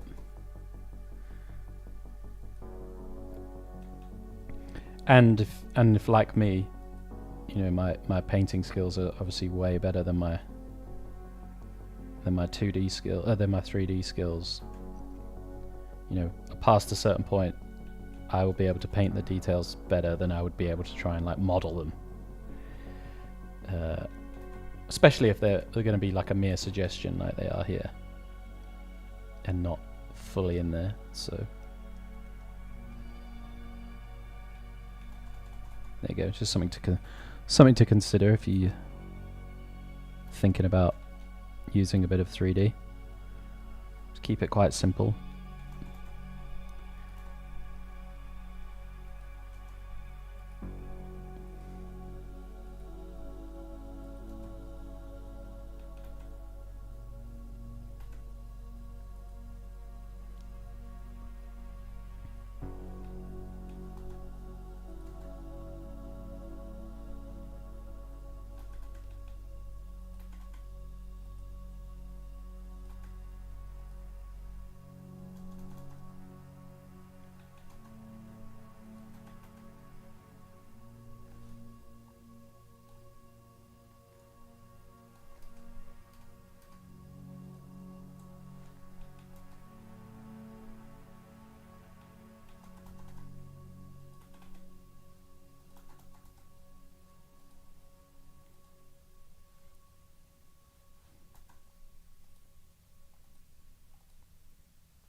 Oh, zoomed in, zoomed in.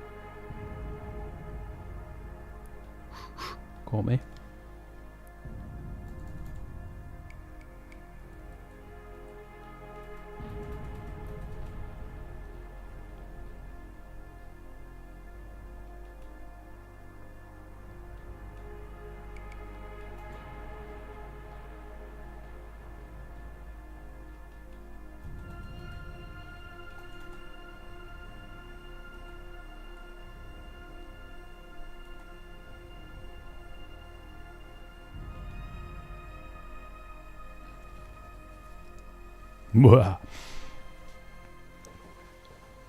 So, yeah, gonna basically need to get like a little bit more like smaller shapes into this, like smaller edges and like just tiny little marks and stuff, because it needs to feel like big and grand, right, and epic. And you get scale by actually making smaller marks. You know, stuff that is really thin and then stuff that is a lot thicker, and mixing up those scales.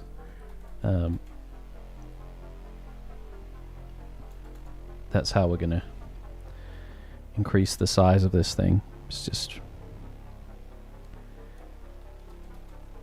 actually going smaller with some of the details and so on.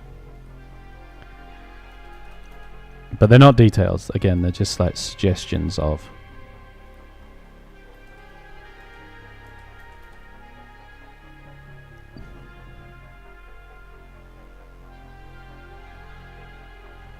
I want the top to have kind of these bone shapes still, but they gotta be tiny.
Just realised that that piece of stuff in the wind there is like right at where the top of the door is, so I'm just going to move that in a sec.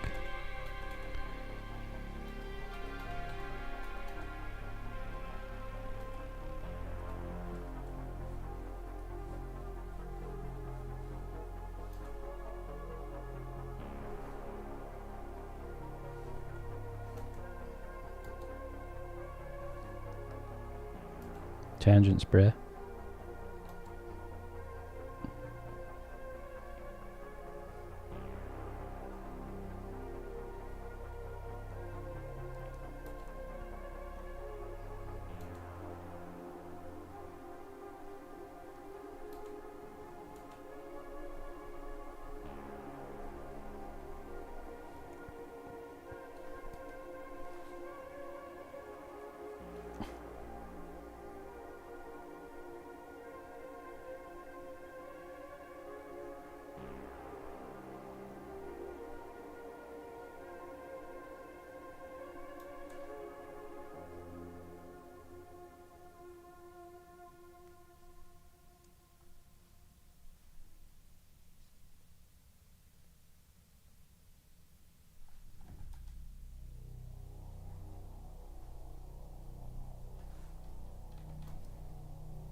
just trying some stuff out.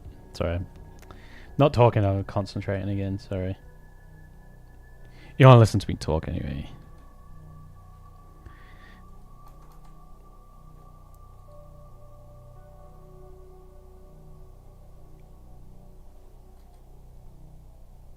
I'm just making some rough kind of notes for myself right here. Just trying some stuff out and see if I want to commit into it or not. I think the problem with doing these kind of like rib shapes back here is that they're going to be tough to tell the scale of, because we've got like ribs of creatures of all different sizes, you know? And then the problem becomes like, what size is it? So let's get rid of all that.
Just introducing some very fine texture and some slight different hues, just to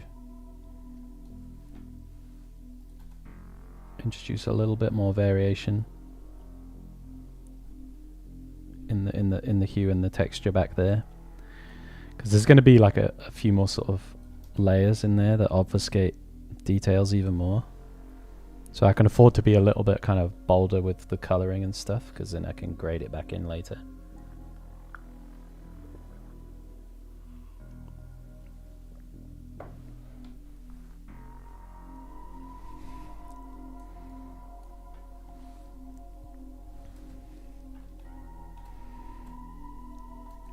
Like give the impression still that there's like piles of bone and stuff that even this tower's like sitting on.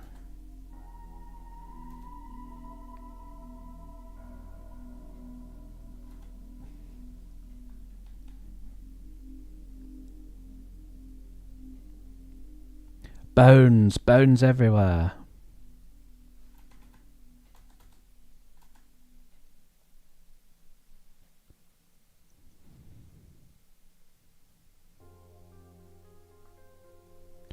Oh my god, like there was this like tower, yeah, and it had like so many bones.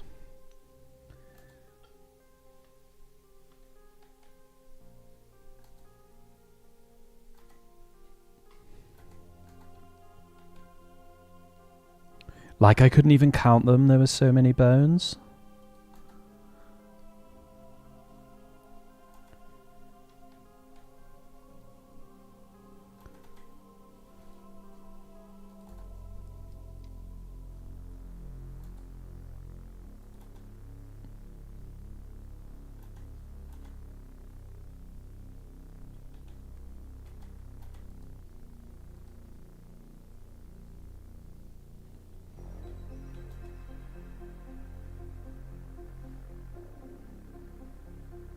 No Starbucks for miles. This kind of is the Starbucks colours. Like, there wasn't even a Starbucks. Like, oh my god.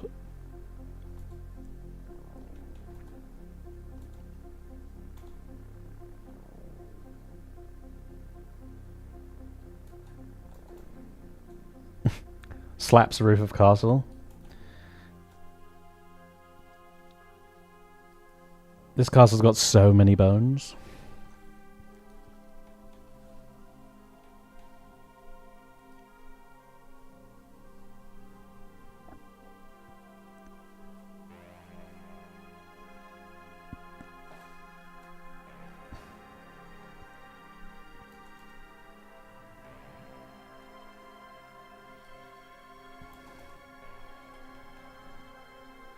What if someone trips and falls? Yeah, game over. It's game over, dude. You're getting hurt. Guaranteed.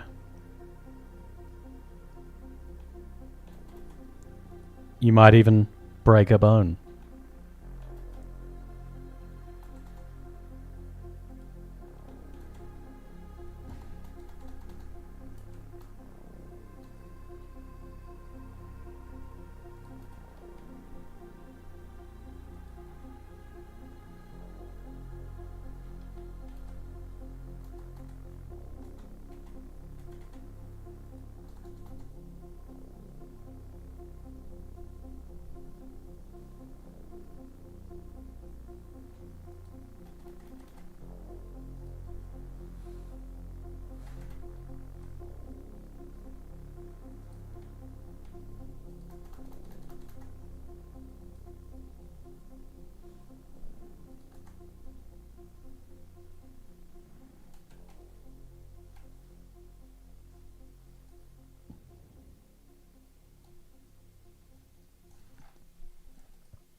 More bones.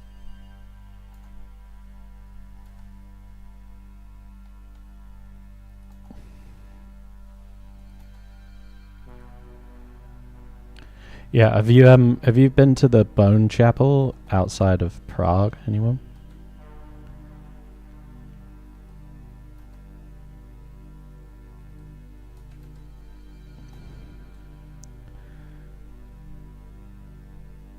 Pretty freaky place.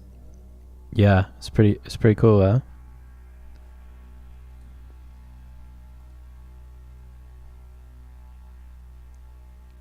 Yeah, Google Bone Chapel. Yeah, Bone Chapel, Prague.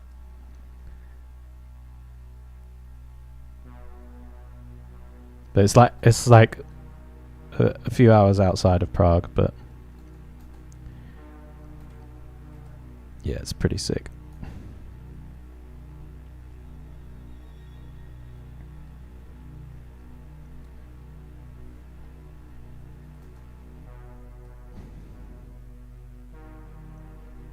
Well, it's not going anywhere, so you can go see it at some point.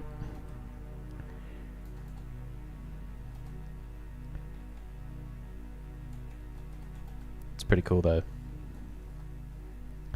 Isn't there somewhere like that in Paris? Can't you go the catacombs in Paris and there's like a sort of similar kind of thing going on?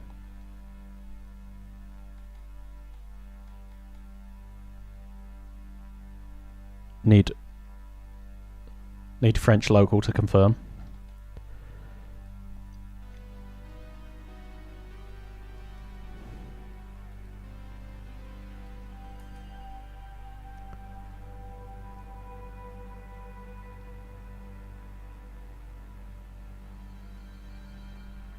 Naive question. Are there real bones? Yeah, they're real bones.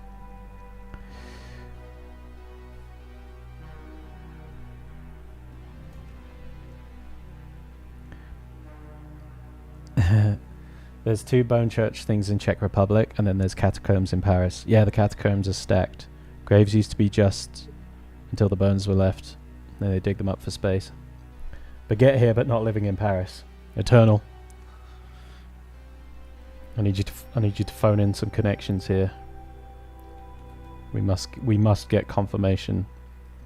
No, there are bones in the and they're real in the catacombs and in the bone church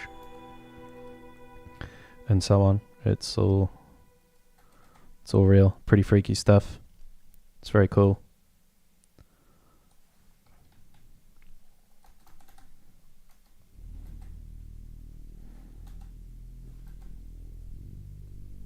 It's pretty metal.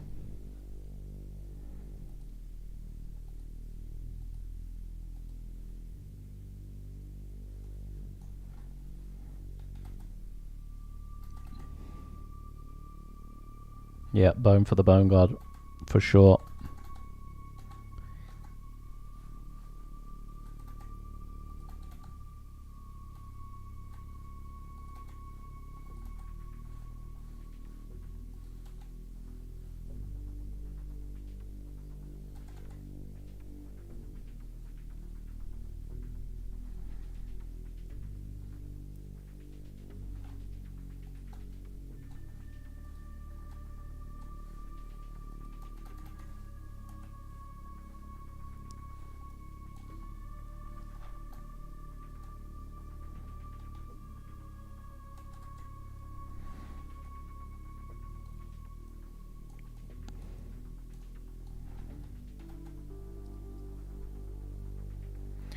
Yeah, like every time they try and do some like excavation in London for like, you know, a new train line and stuff like that, they have to like stop building work for forever because they'll hit on like a mass grave from, you know, the plague or something else, and you know they have to like dig it all up and sort it all out and stuff.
Yeah, there's some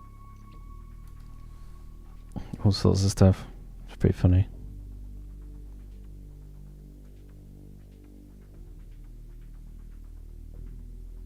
What am I doing?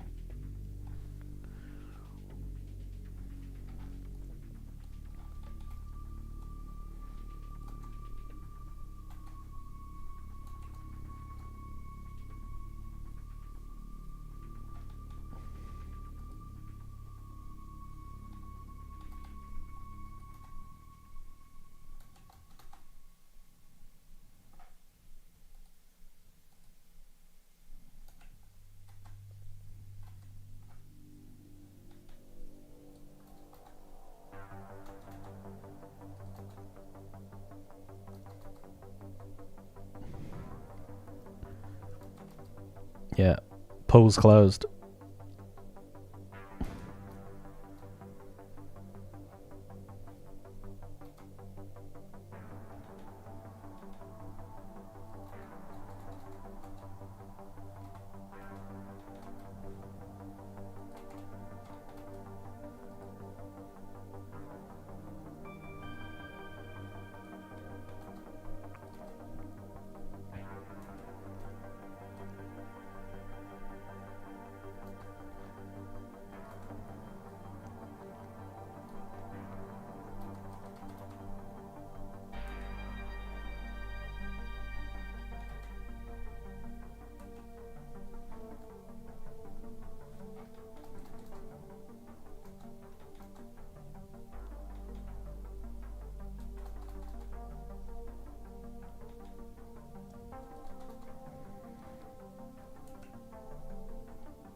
Can't park there here, sir.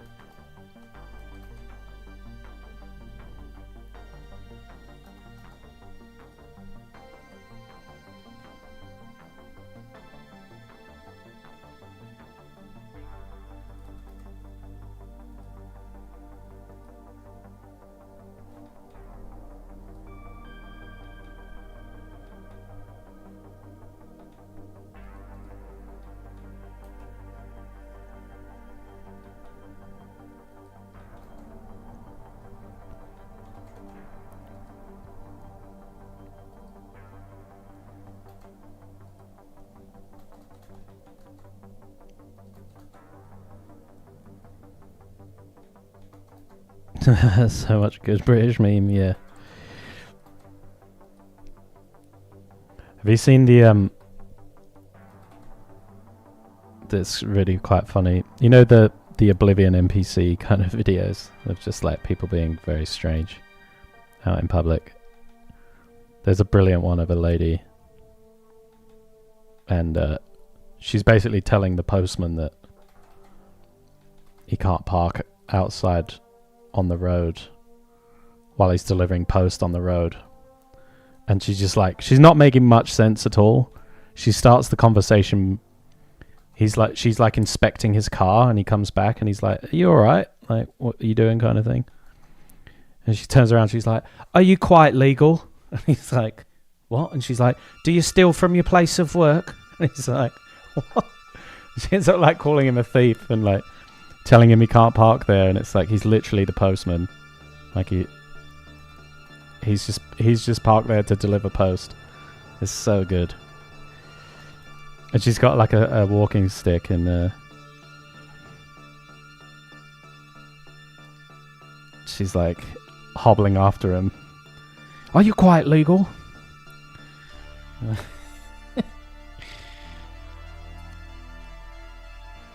Fantastic, I tell you, fantastic.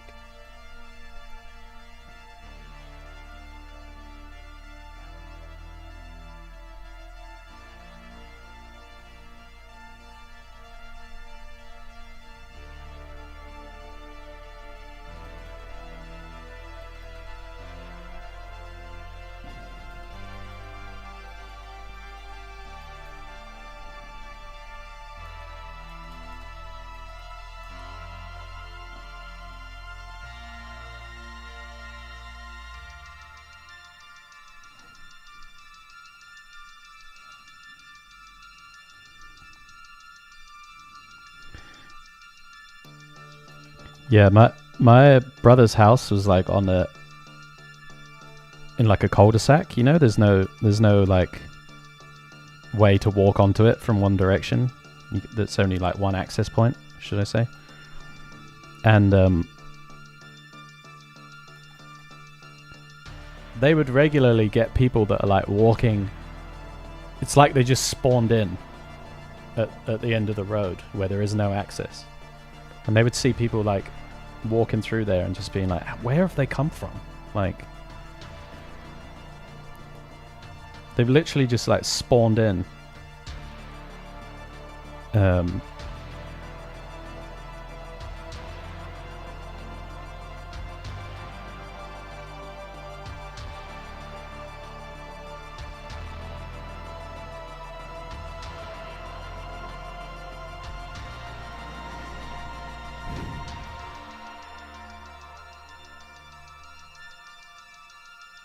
We just like look out the window and be like, this person is like walking from left to right, and there's only access from the right, and like they're not my neighbors. So where did they come from? Like someone in a full suit and stuff, and he's just like, they're just spawning in, like.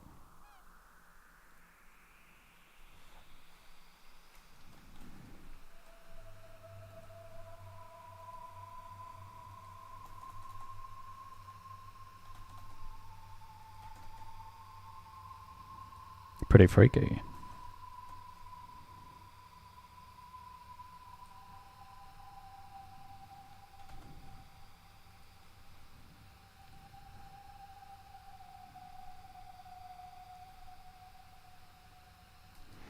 Yeah, he's just spawn camping everyone.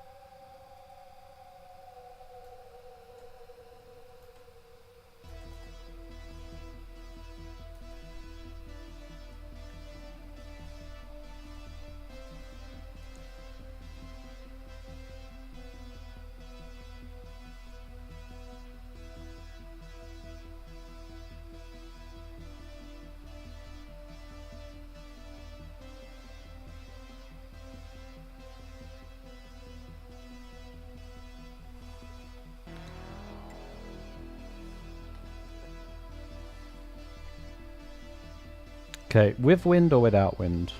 I'm kind of in two minds about the wind.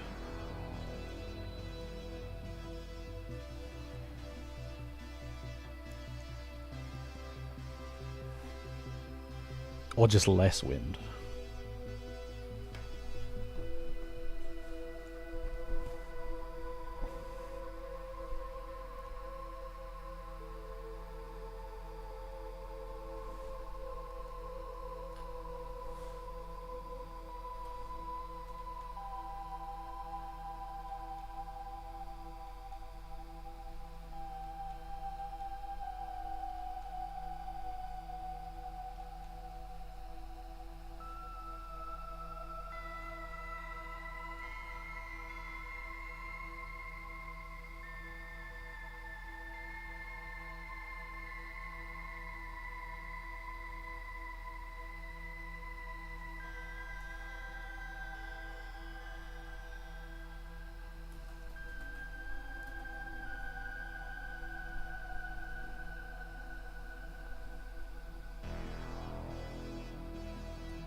Are you quite legal? Do you steal from your place of work? You're a thief.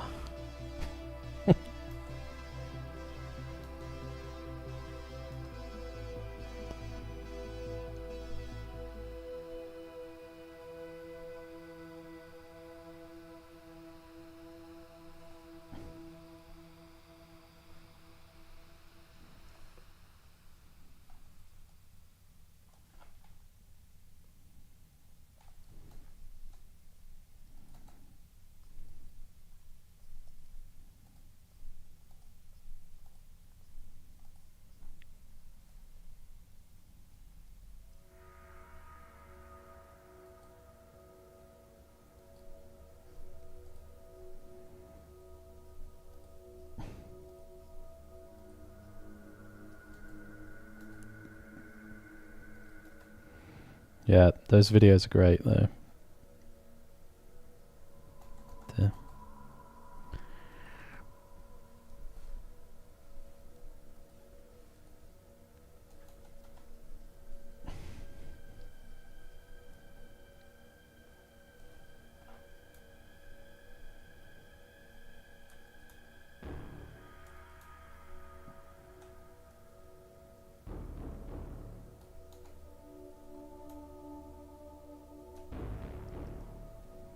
Have to be careful, like watching too much stuff about people being like, ridiculous outside though, because it just makes me hate the world.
Yeah, I think I like it with like just a little bit of like wind and damage at the top there, not too much of it.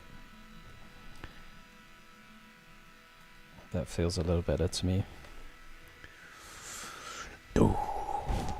Now it's got that sigil on it, starts to feel a little bit more like a focal point. It's a little on the bland side. There's a lot of subtle detail up there.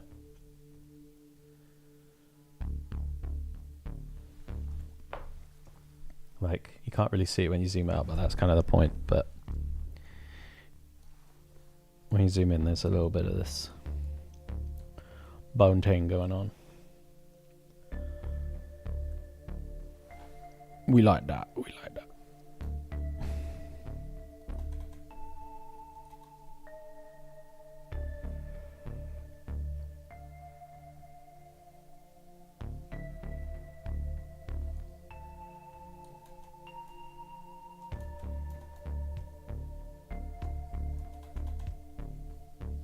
Anyway, zoom in.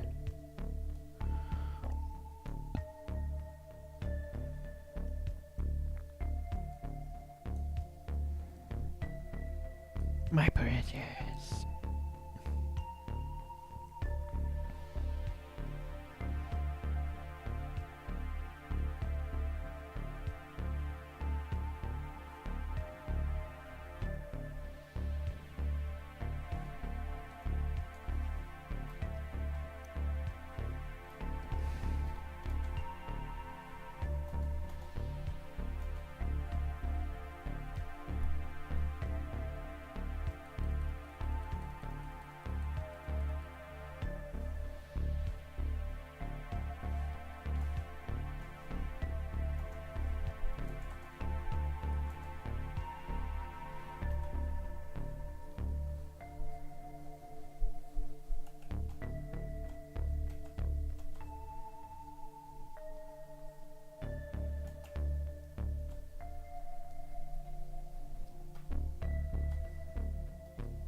Get rid.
With the background stuff here, I'm just figuring out like where can I still stand to lose some detail and some edges to sort of better lead the eye and yeah, like suggest more, because I don't have to explicitly show every bit of detail everywhere, you know? And I think there's still some places that can be like a little bit more overtly abstract in that sense. A little bit less defined, and so on.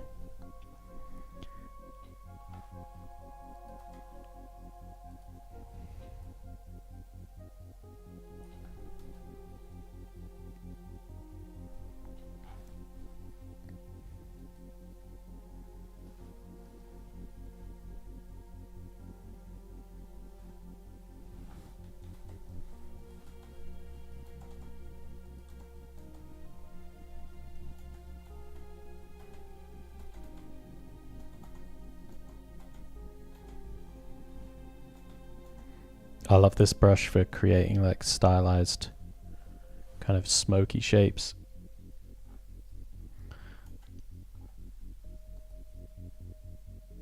It's a really good one. Just use the same brush as the eraser. Basically just erase back into the rough shapes that you put. And just, yeah, the shape of it just creates really nice.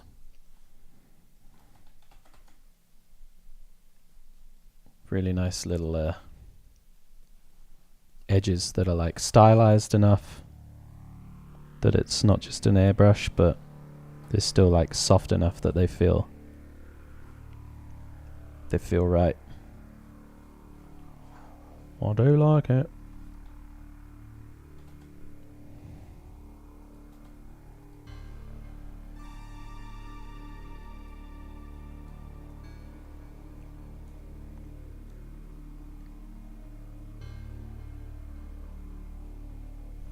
I'm just going to try something quick.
Cool. Okay. Mark.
The Necron-like vibe. Yeah, it is. It is kind of similar color scheme for sure. Well, it is the color scheme, right? For sure.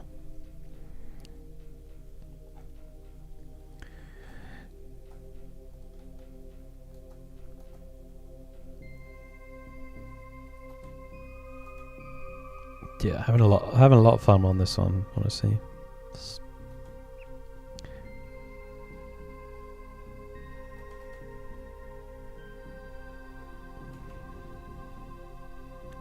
really good.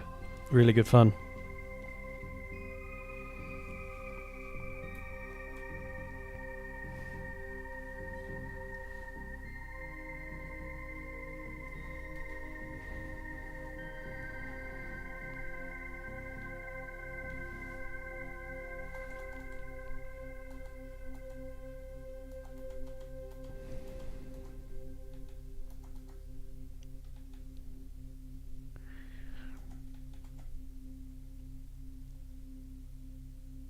Yo, Jonah, what's going on, dude?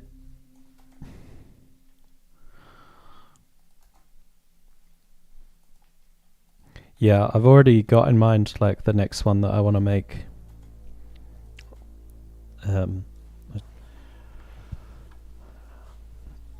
I've got this like idea for the sort of lighting in mind, you know, and the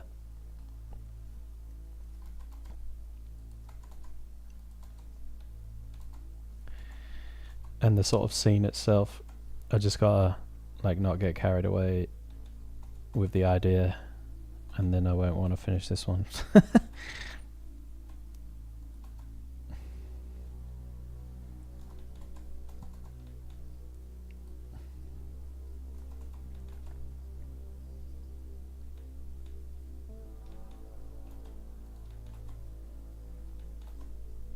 But yeah, we're also going to use 3D coat for the next one as well to block it out.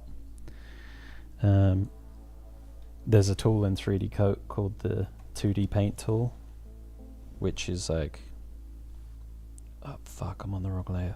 God damn it.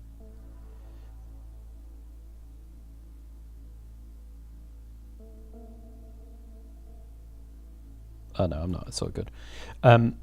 Yeah, called the 2D paint tool, and it's really, really good for, as it sounds, you're basically like painting in 2D, but you're making 3D geometry. And it's really good for sort of like sketching out a 3D model. But because it's kind of like unfinished like that, it's really good to paint over.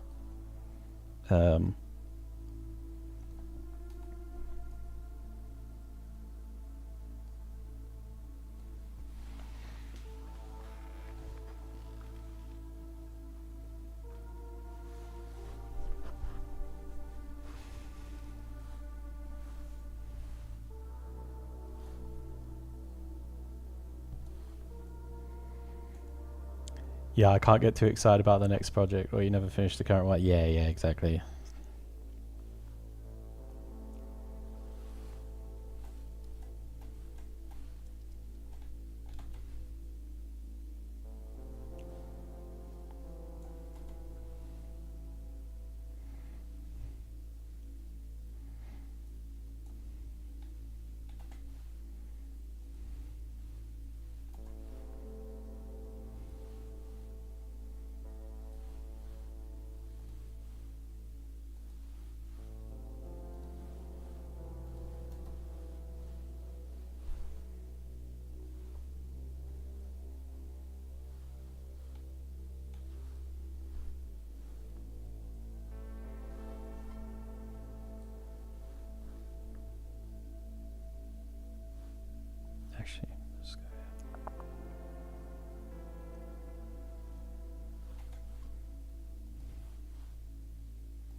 There we go, that's what I was trying to do.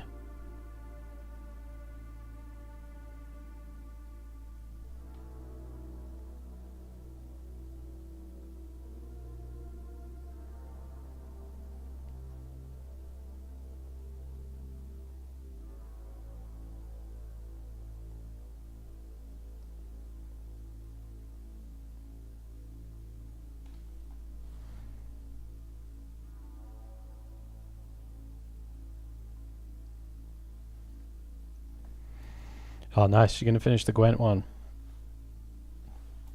Yeah, I think you hit on a nice nice ending to that piece. I think it came together quite well.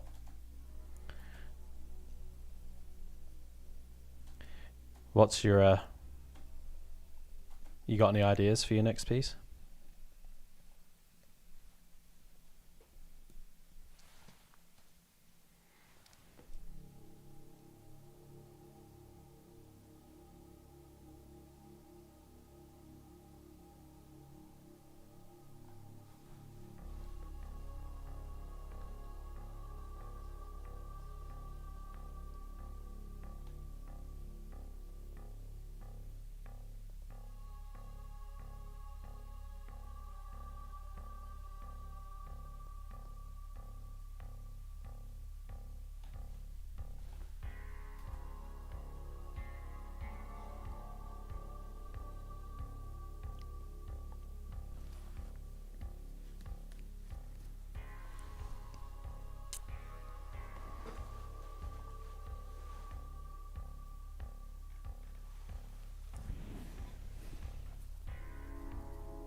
Well, I mean, yeah, you can always take a bit of a break to do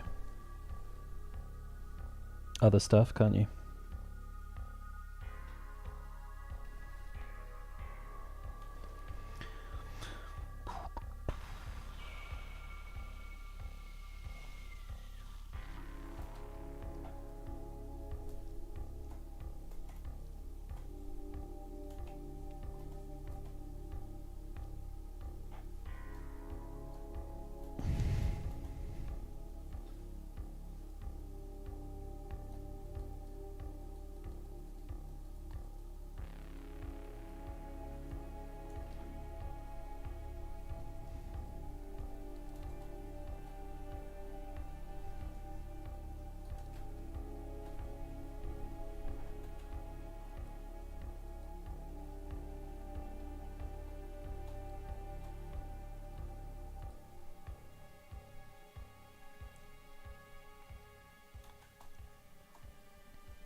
Yeah, doing a character design and then sticking in an illustration is always pretty fun. I've enjoyed that when I've done it, even though I don't necessarily enjoy designing that much, but on the odd occasion, it's been pretty fun.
Okay, experiments time.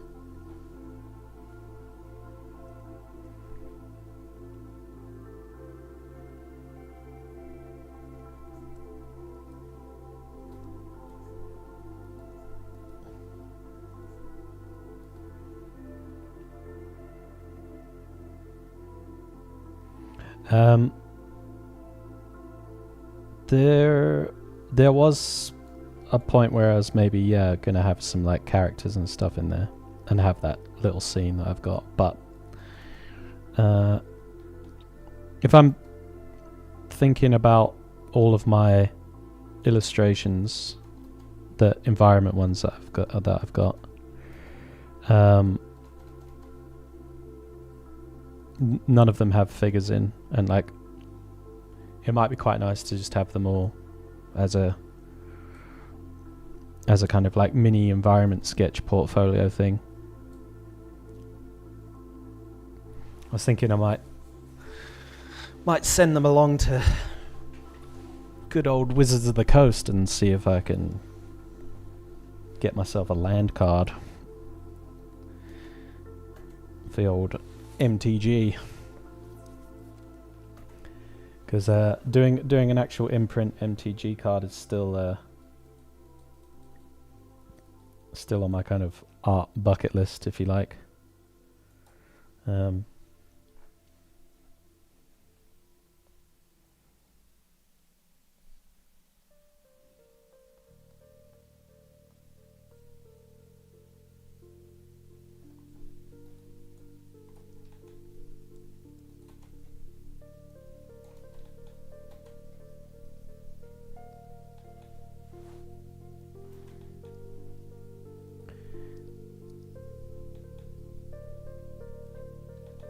Yeah, it is something I've always wanted to do.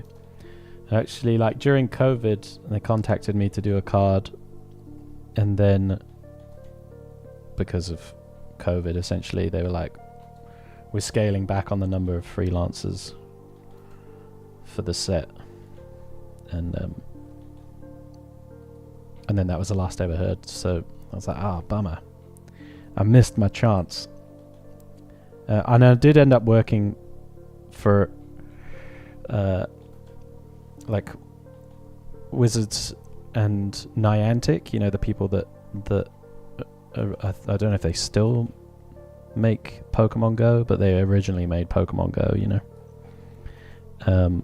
They did like a collab game which actually was like Magic the Gathering but very stylized, and I did like, I don't know, 20 or 30 cards for that, and that game absolutely flopped.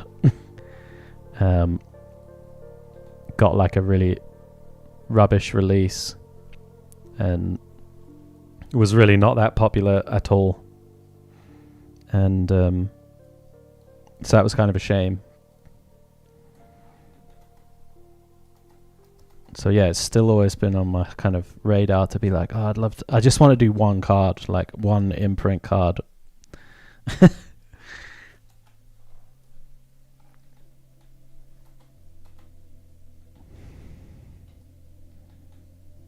That's all I want.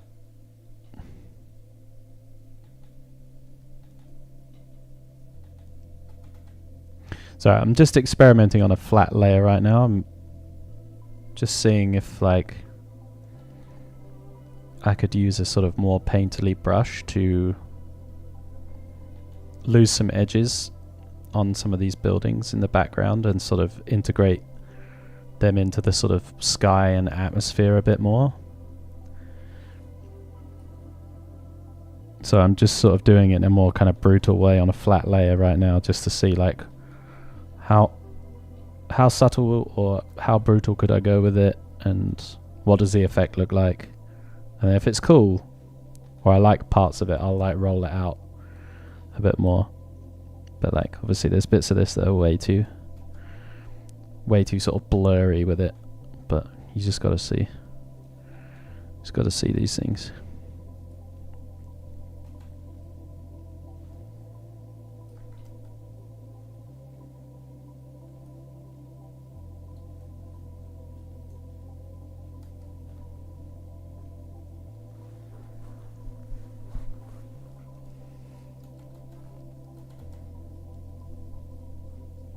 Yeah, hang on, let's see if I can find anything about the game. It honestly like launched with such a not even a splash, you know.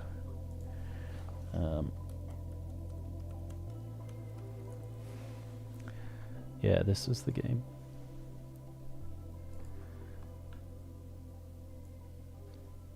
MTG Spellslingers, and I did quite a lot of illustrations for this, like maybe 25 or 30 cards, plus other illustrations. I even did some like concept art for the game, and it plays exactly the same as Magic the Gathering. It's just got like a more of a Hearthstone kind of look, and some of the mechanics from Magic are kind of like simplified. It's a mobile game. Yeah, a bit like, well, yeah, very much like Hearthstone, I guess, in aesthetic, but it's still Magic the Gathering.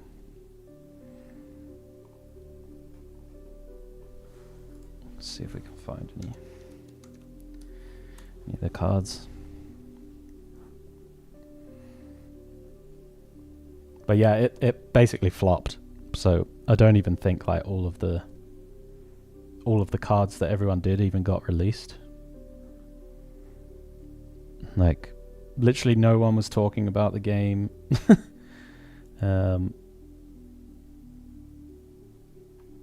And it's just a really bad launch and reception. I think people just didn't want it.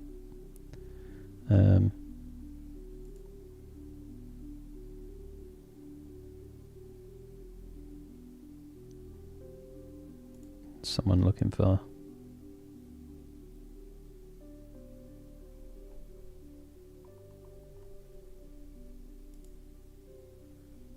Oh yeah, even the site's gone. Yeah, damn it.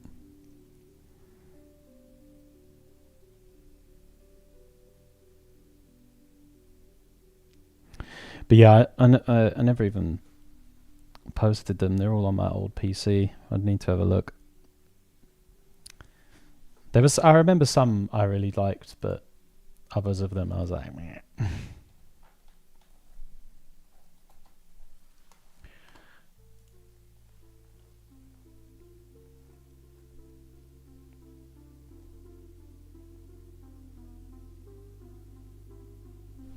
Yeah.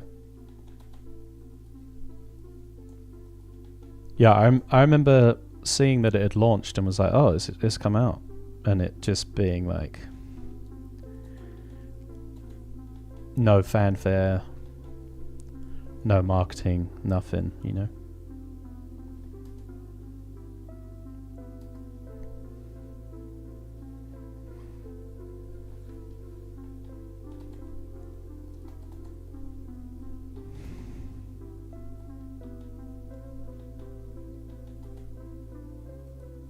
But it do be like that sometimes.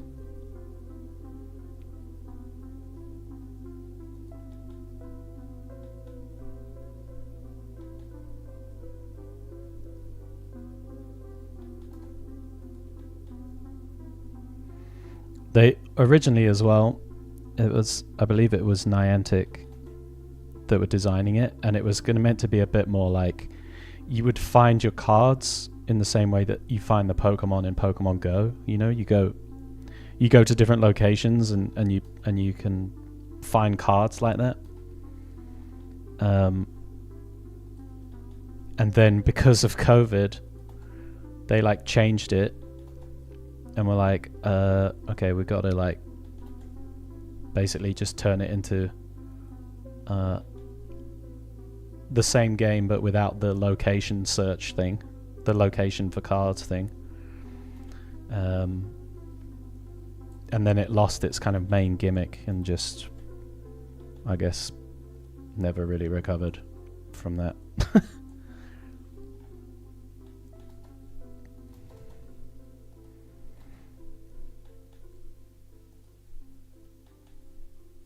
But it was a fun project though. Like,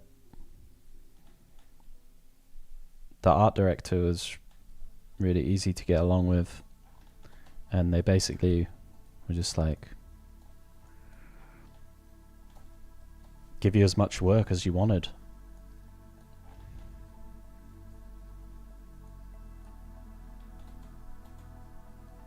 So I was taking like 2 or 3 cards at a time, doing them in like a couple of weeks, and then just get a next batch and a next batch, because they were, they're very small illustrations, very stylized. Like, they honestly didn't take long at all. It took me a few hours, or basically like a couple of days to get a sketch approved, and then really not that much on a render. My camera settings have disappeared. There we go. Yeah, so it was good. It was a cool gig. But it's not in print Magic cards, which, like I said, is still a goal.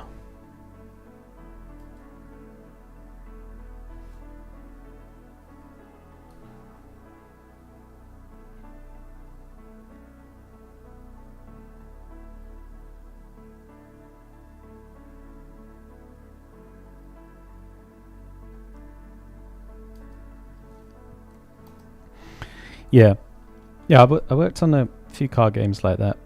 I worked on one called Mythgard,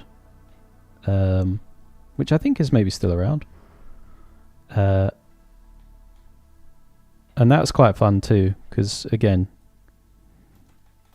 you just basically, whenever other projects weren't on, could just go on the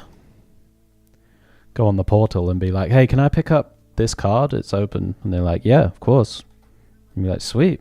Then, spend a week on that, and then be like, hey, I've still got some time, like, can I pick up another card? And they're like, yeah, just have a look at the ones that are available and let us know which one you want to do. And then I'll be like, okay, I want to do this one. I'll be like, cool. Yeah, go for it.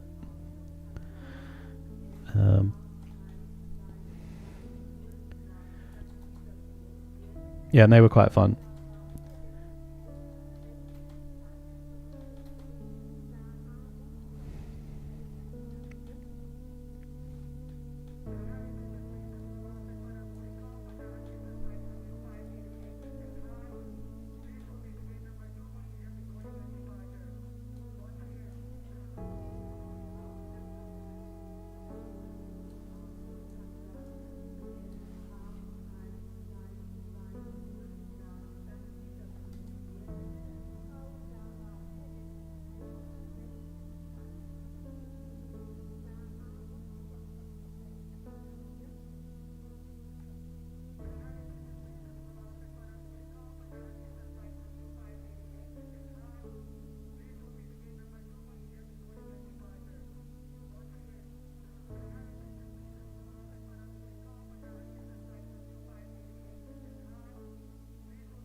Are there still jobs companies around that let you pick up jobs like that? I don't know, honestly. I'm sure any sort of card game like that works in a similar way. I haven't done any of that kind of freelance work for forever, so I couldn't tell you. But I'm sure if there's a card game still around, there was quite a few at a certain point in time. Trying to remember the names of them off the top of my head. But there was a time when those kind of games were really popular, and there was quite a few companies doing them. I remember there was like 4 or 5 card games that were all out Uh, there was Legend of the Cryptids. There's one.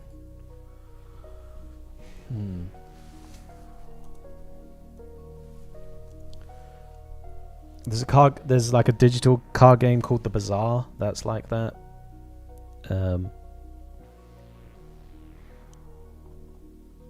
Trying to think of that other one. There's like another one that's got. It'll come to me. But anyway, at a certain point in time, there was loads of them. Like I think when Hearthstone was really popular, you know, and that spawned a whole load of similar games.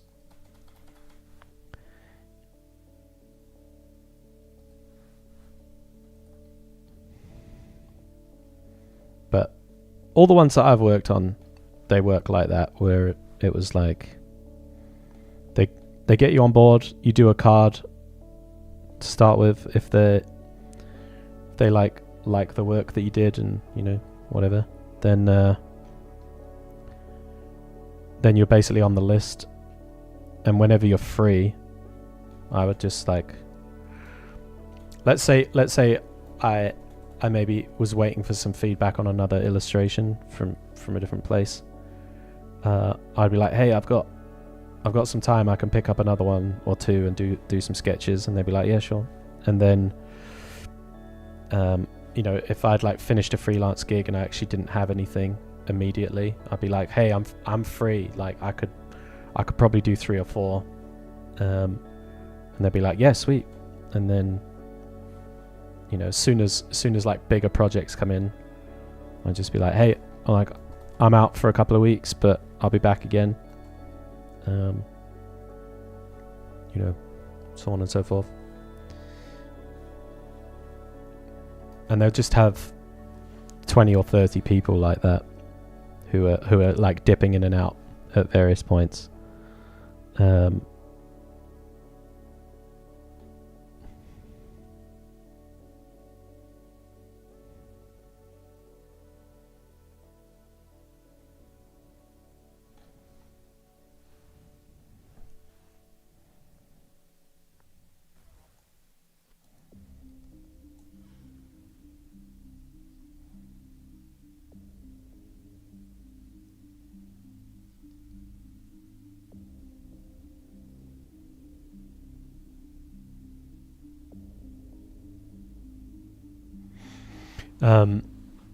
Yeah, I think as well, I mean, someone can correct me if I'm wrong, but I think Disney's Lorcana is kind of like that as well.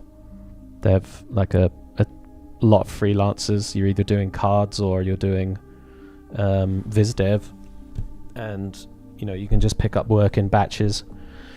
I think cards is more like certain artists are going to get assigned cards, you know, like the kind of flagship artists, and then there's other stuff up for grabs. But yeah, I think with the viz dev side of it as well, once you're on board,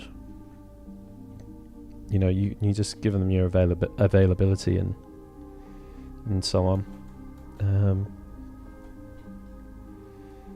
But that's my assumption. Correct me if I'm wrong though. Having known some people that are working on it and have formally been working on it, that's kind of how it's working there. And Magic's kind of like that too. Like, they obviously, there's tons of people that have done cards, and there are like artists that they use basically for every set. But otherwise, they're contacting their freelancers and being like, hey, like this set would really go well with your style, and you know, we want this creature or whatever, and so on and so forth. And that's how people are getting their sort of repeat work like that. So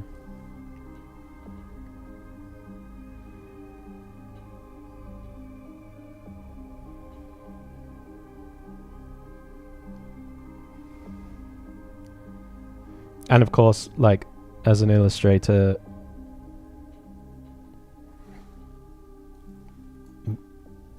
I'd always look for like live service games that need illustrations.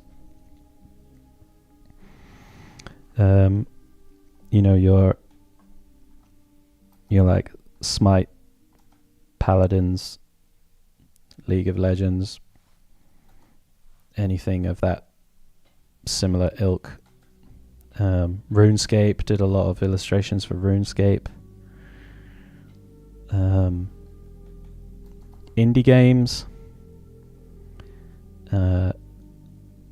I'd done a lot of like illustrations for a small like indie producer. So whenever they had a new game in, they'd give me a call and be like, "Hey, we got a new game. We want some marketing artwork for it, or we want the box cover artwork for it. This is our budget.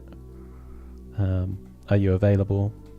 And they would just give me an email like every few months basically and be like, "Hey, we got something new." And they'd be quite quick gigs. I'd try and do them quite quick because they don't pay like massively, but if you can do them quick, then that money's worth more. Like,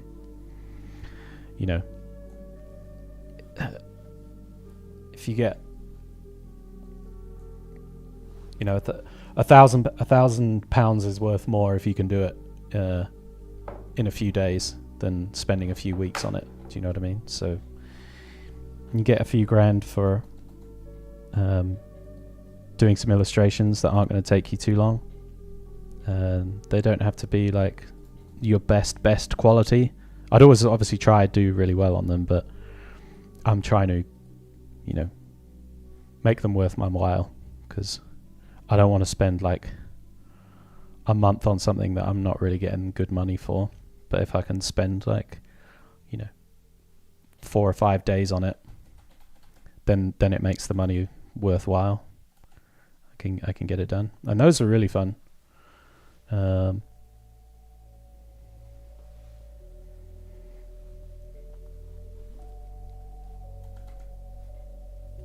Yeah, Jonah, it works well for card art because they have downtimes, right? On like Mythgard, for example, there'd be times where there's like a whole load of cards that need doing, and then they have got lots of freelancers. And then there'll be other times when they're like making a new set and stuff like that, designing a new set, and they don't need so much artwork, and like obviously they're not paying anyone a wage. You're just getting paid per illustration, so you're just all on the books basically, and when you're available, you're available. And obviously if they want, like some artists, their style was just like really exactly what was needed for the project, so they would get sort of precedent on doing certain things. Nixu, thank you for the follow. But otherwise, yeah, you just you're there. Let me grab a couple of things to show you some of these smaller jobs that I did, which are honestly some of the most fun I've had, because also on these smaller jobs, you have a lot more creative direction. Like you have a lot more say in what the outcome's going to be. So for example, this one, Res Please, this was really fun to work on. And yeah, basically got to dictate a lot of this. So like these were the thumbnail ideas for this, and then they needed a ton of different crops which made the illustration a bit challenging. I don't have all the crops here, but there was like a fully vertical one, like this big banner one, and even smaller, like thinner banner one of this. This is like the desktop version. So the composition had to work in like multiple different crops that were all different sizes. So it kind of limited us in what we were able to do. But it was really fun. Really, really fun. And they were super nice guys. So that was nice. I got another one. Those Mythgard cards. Yeah, these ones. These were fun to do. These didn't take me long at all. to do. I could do one of these in a few days.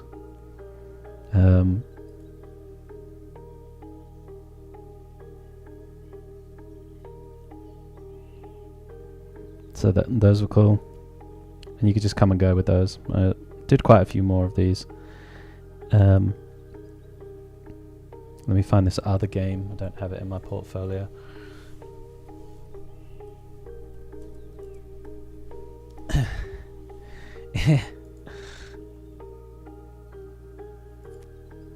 Yeah, this one was fun.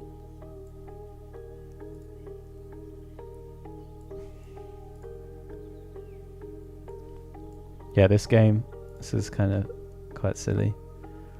Adventures of Chris. So I did this this artwork for them back in the day. And again, this had to have loads of different crops.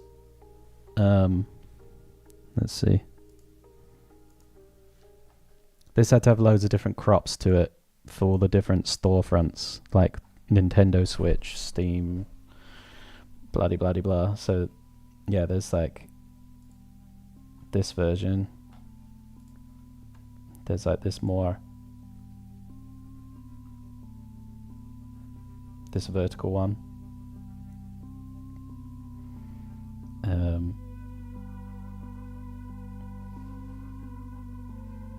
Yeah, all these different versions.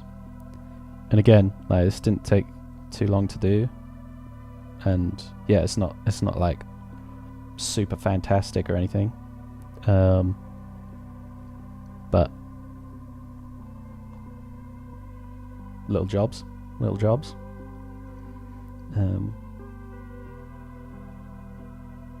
So yeah, it's all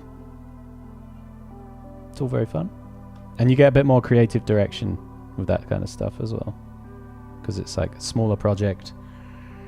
A lot of the time, the people are, they're the devs themselves. They're not artists in any way. Well, they're artists in their own right, but like they're not artists. You know what I mean? And so they'd be relying on you to be like, oh, this would work better, or XYZ. Like, they rely on your expertise a bit more. In a weird way, when you're working for like larger companies, it's kind of like you're there because of your expertise, but you're relied on less because you're not actually making any decisions for the most part. It's happening above you, on the sort of game director, creative director kind of level. So like you're there essentially a bit more as a pencil. Whereas when you work on smaller projects like that, you're actually, a lot more involved, or even completely bringing the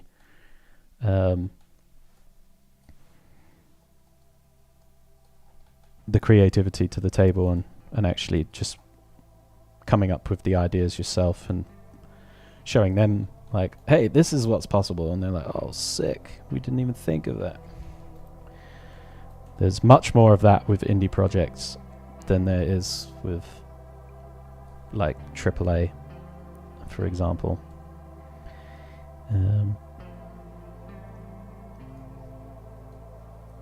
You definitely feel a lot more involved in indie projects. Sorry, I was ignoring the chat there. That sounds cool. I'll look into it, doing TCG freelance at the moment, but I'd love to have more control over what I accept. That sounds really nice. I never heard of that before, where artists are somewhat free to come and go. Yep, okay. Have you ever gotten locked into a gig that wasn't what you expected? I got hired as a concept artist, but kept being asked to do illustration instead. I'm a bit out of my depth, so I'm slow, but I also don't want to let them down. Have I got locked into a gig that wasn't what you expected?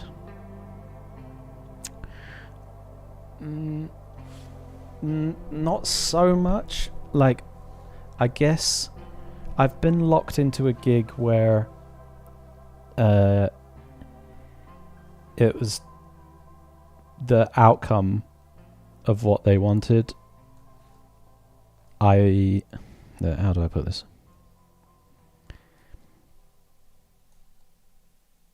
I think I've more been like locked into gigs where actually my skill level at the time is not as good as I think it needs to be for the job, and I've struggled quite a bit.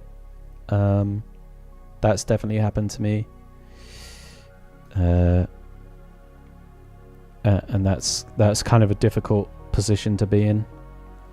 I didn't enjoy that, as you can imagine.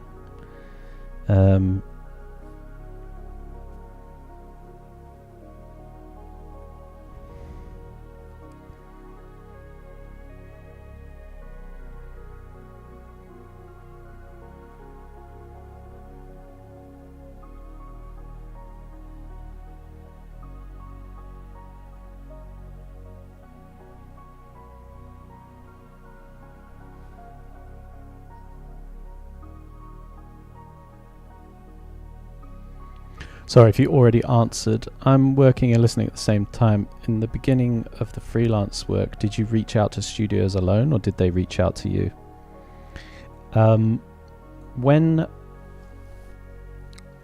So my first like freelance gig that really...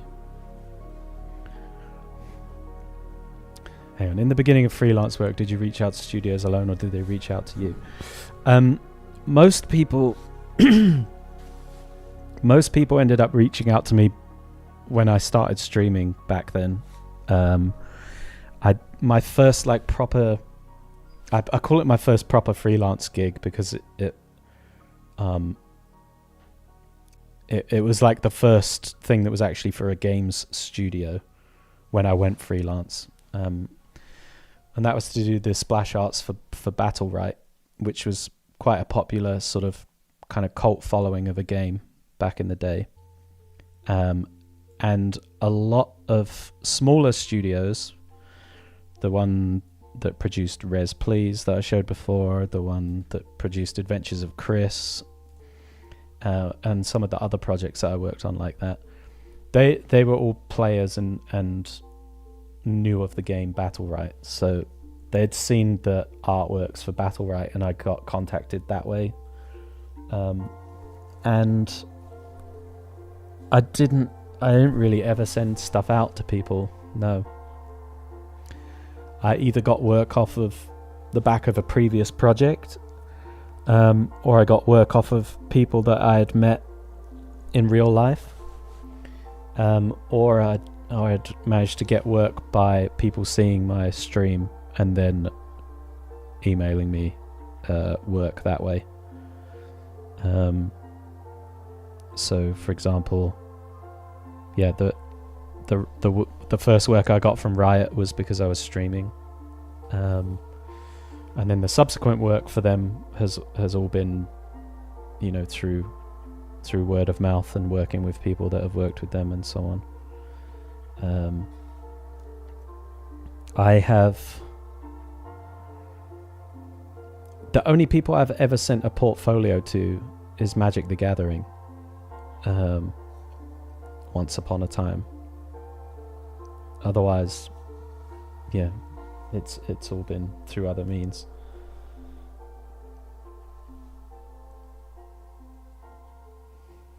Like, I met so many people at workshops and in real life.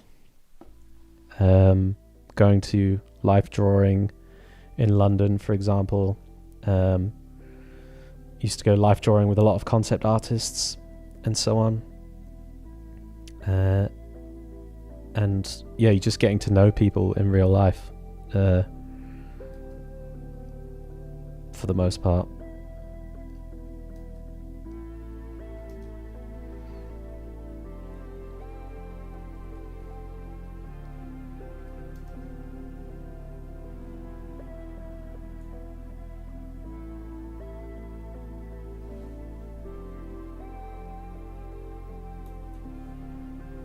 Hey yo, Uber, what's up, mate? Uber, you've got a knack of like turning up right at the end.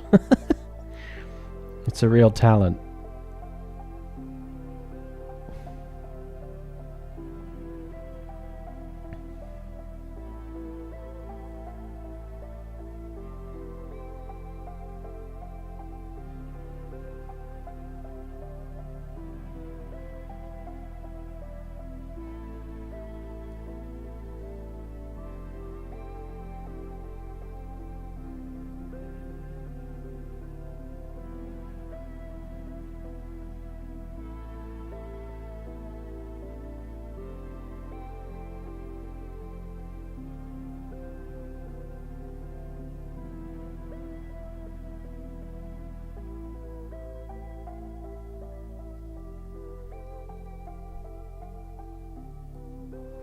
So, I guess to add a little bit more to your question, Castonia, when I started going freelance, I had already worked in the studio for a few years. So by the time I left the studio, I already had a few years' experience under my belt, and I already had done illustration work as part of the studio. And I was able to sort of continue with a lot of that similar work outside of the studio to begin with. And then someone that I worked with at the studio actually moved to a different games company, and that was the Stunlock Studios, who made Battle Right. And they were looking for an illustrator, and he was like, hey, I know a guy. I've just been working with a guy. And that's how that job came around. And that job really sort of put my name out there, really. And then, like I said, as far as I can remember, I've never, aside from to Wizards of the Coast, I've never sent a portfolio out without, like, just me sending a portfolio. I've sent them out when someone has requested to see one, or requested to see more work or whatever, but aside from that, I've never sent one out to a studio to be like, hey, hire me.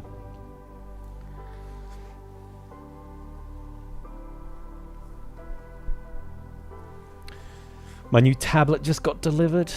Screen was dying on the old one. Excited, but I got to clear the clutter off my desk to make room. Yeah. Messy desk, boy. The Battle Right stuff was cool. Yeah, I really enjoyed that. That was a good, fun time. They were a really nice bunch as well. Great bunch of people to work with. Super friendly, and they were all very excited about making the game as well. So doing the illustrations and, like, talking to the concept artists that actually designed them and all that kind of stuff. It was just like a very close-knit community. And I was then streaming like fan art of the game when I wasn't working on it as well, so that was really fun.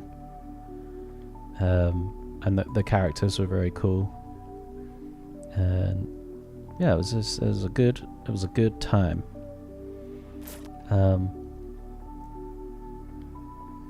Yeah.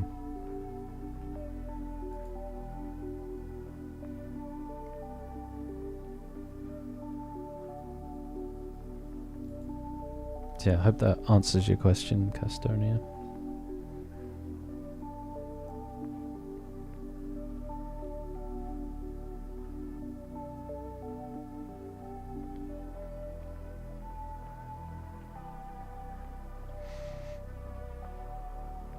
It's probably maybe not the answer you wanted, but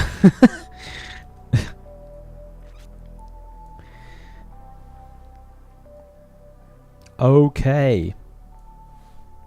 So we are at the 4 hour point right now.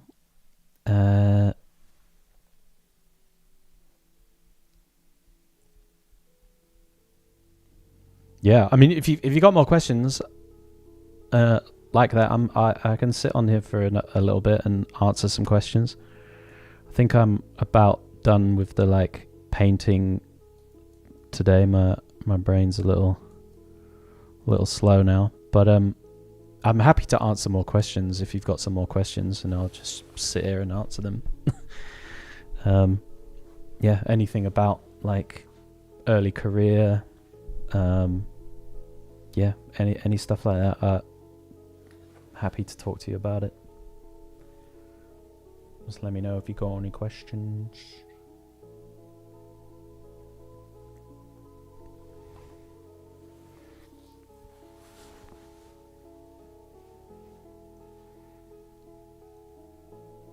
Yeah, one thing, I guess it kind of sort of goes back to the question about being locked into stuff, is what I did make the mistake of doing was going freelance, and then I was quite worried about, having regular work. So what I then did was basically I said yes to everything that came in, and I ended up with too much work that I couldn't do, and so having to get like deadline extensions and or really struggling to sort of hit the quality in the time for certain pieces, and it really stressed me out super hard. That was a big mistake in the beginning. It's very easy to just say yes to everything because you're like, I'm getting work in, so I should accept it. But you're better off having less jobs, doing them well, and then pleasing your customers and have them coming back, rather than like stressing and maybe disappointing them a little bit, or having to ask for deadline extensions, that kind of a thing. It's not a good look. And the other thing, which is in hindsight, I don't know if I would have done it any differently, but I've definitely thought about it a lot, and that is accepting work that I know deep down I was not good enough to do. And yeah, I guess part of that is on the client for also not gauging that.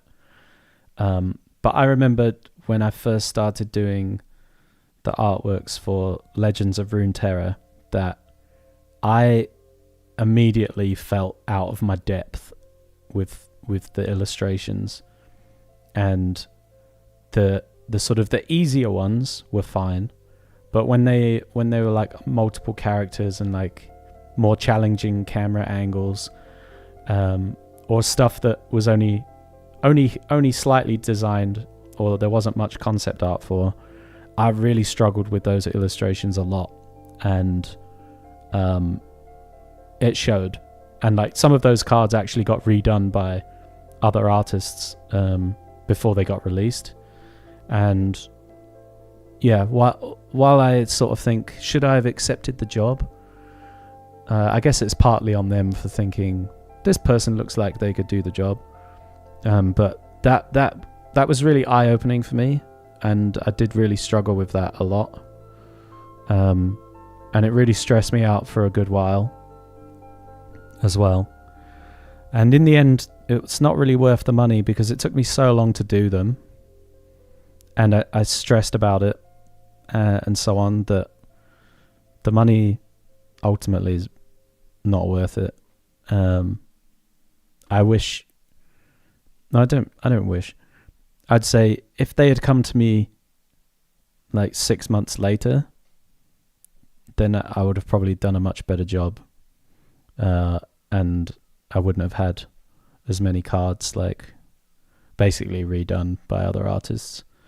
And the ones that did get redone, they did an excellent job on as well. They fully they fully made the artwork much better. So I'm glad they did. But yeah, it was a tough one at the time. I guess my biggest question is, how do you escape that mid-level? Honestly, I don't know if I even reach mid, but maybe that's what I call myself. How do you escape that mid-level? Yeah, I mean, it's a tough question, right? I think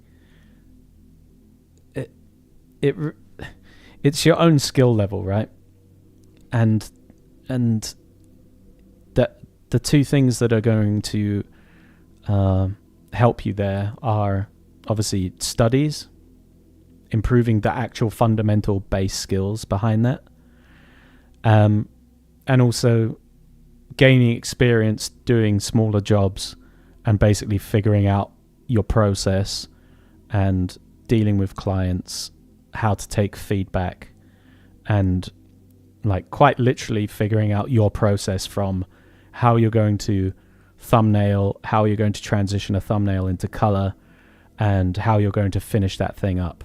And having a process for doing that is unbelievably helpful, and it's really going to help you escape that kind of mid-level.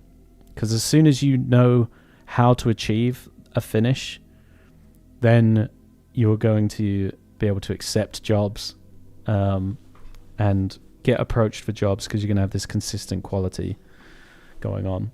Like, if you are still approaching every illustration and each one is a completely different process, and there's always a bit in the middle where you're like, oh, I don't know if I can do this kind of thing, because you don't have a process. You're gonna be in that place for a while. But it's a skills thing, right? Like, you got to work on the things you're not good at, and you got to tackle them head on. It's the quickest way. You've got to be really honest with yourself and look at the work that you go on the camera for this. Look at the work that you see other people doing that you want to do, and like look at your work and be really honest about what the differences are between those two things, and then tackle those things. There aren't a lot of artists working right now that like haven't tackled that stuff that they're not good at. You know what I mean? Like, you got to be super honest with yourself about what you can and can't do, and the things that you can't do very well are what you really need to tackle. If you can't see that the perspective is off in an image until someone else tells you, that you need to work on understanding and using perspective in your work. If you constantly draw stuff that is kind of out of proportion, or it seems like the arm is joined to them weirdly, or any sort of anatomy issues like that, if that's constantly there, then that's something you need to practice. And it needs to be solid, and you just got to be really honest with yourself, because there's not many artists out there that are working. How am I going to phrase this?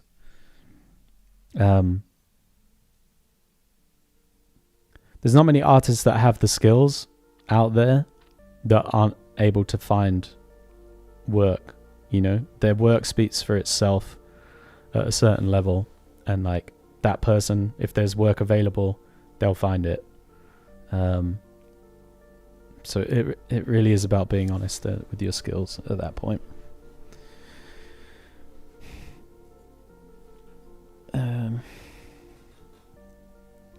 That's the place I'm in. Applied to a lot and got no callbacks. So now I say yes to everything. Not that I dislike the jobs, but I took on too much, really. Yeah, I've done it. It's not a nice place to be in. Just get good, basically. I mean, that isn't like, get good is a loaded phrase, right? But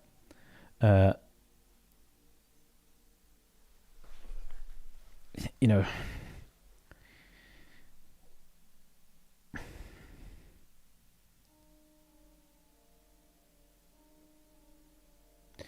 dude, if I'm a be honest with myself, I would quit art. What I've seen is the delusion actually make it because they convince themselves they can reach the goal and just work on it. Yeah, like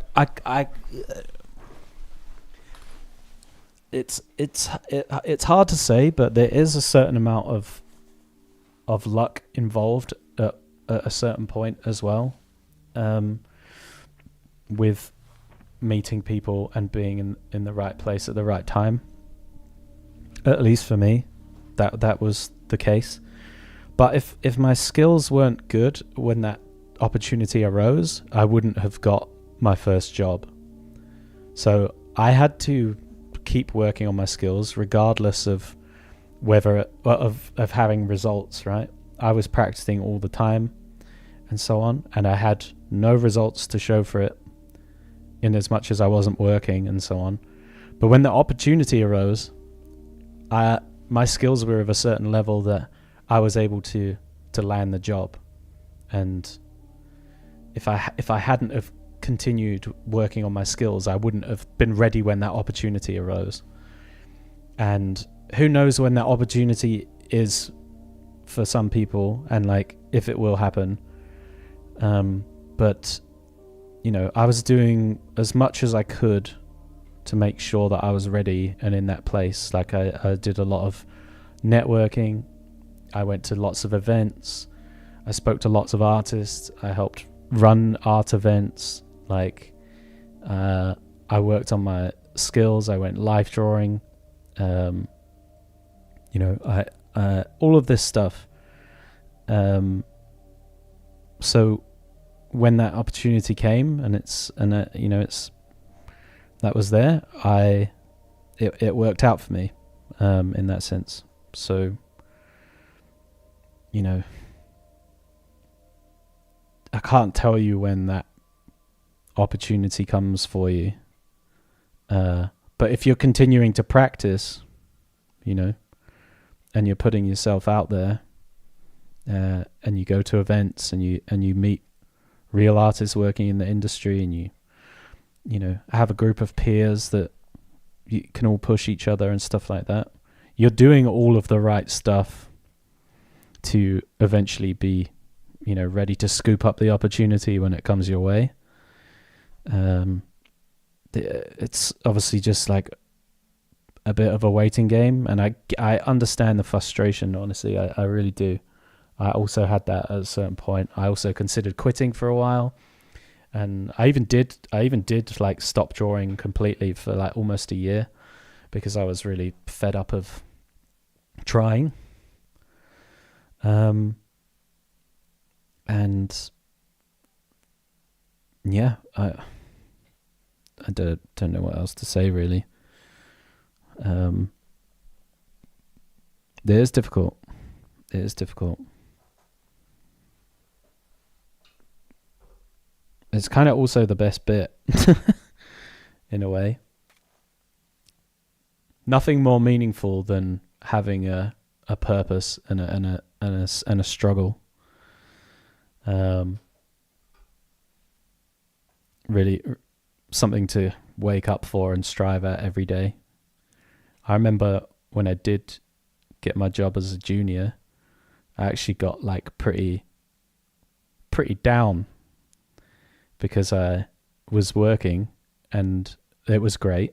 That was great. But the sort of drive and purpose that I had leading up, like every day, had sort of gone, because it's like, oh, I've done it. I got the job that I've been like struggling for and wanting for so long. And like I did it, and then I just didn't know what was next. And it kind of knocked me on my ass for a couple of months. I was really quite down. I kind of felt like I'd lost something. Uber, you did? How long ago was that? This was... I must have been about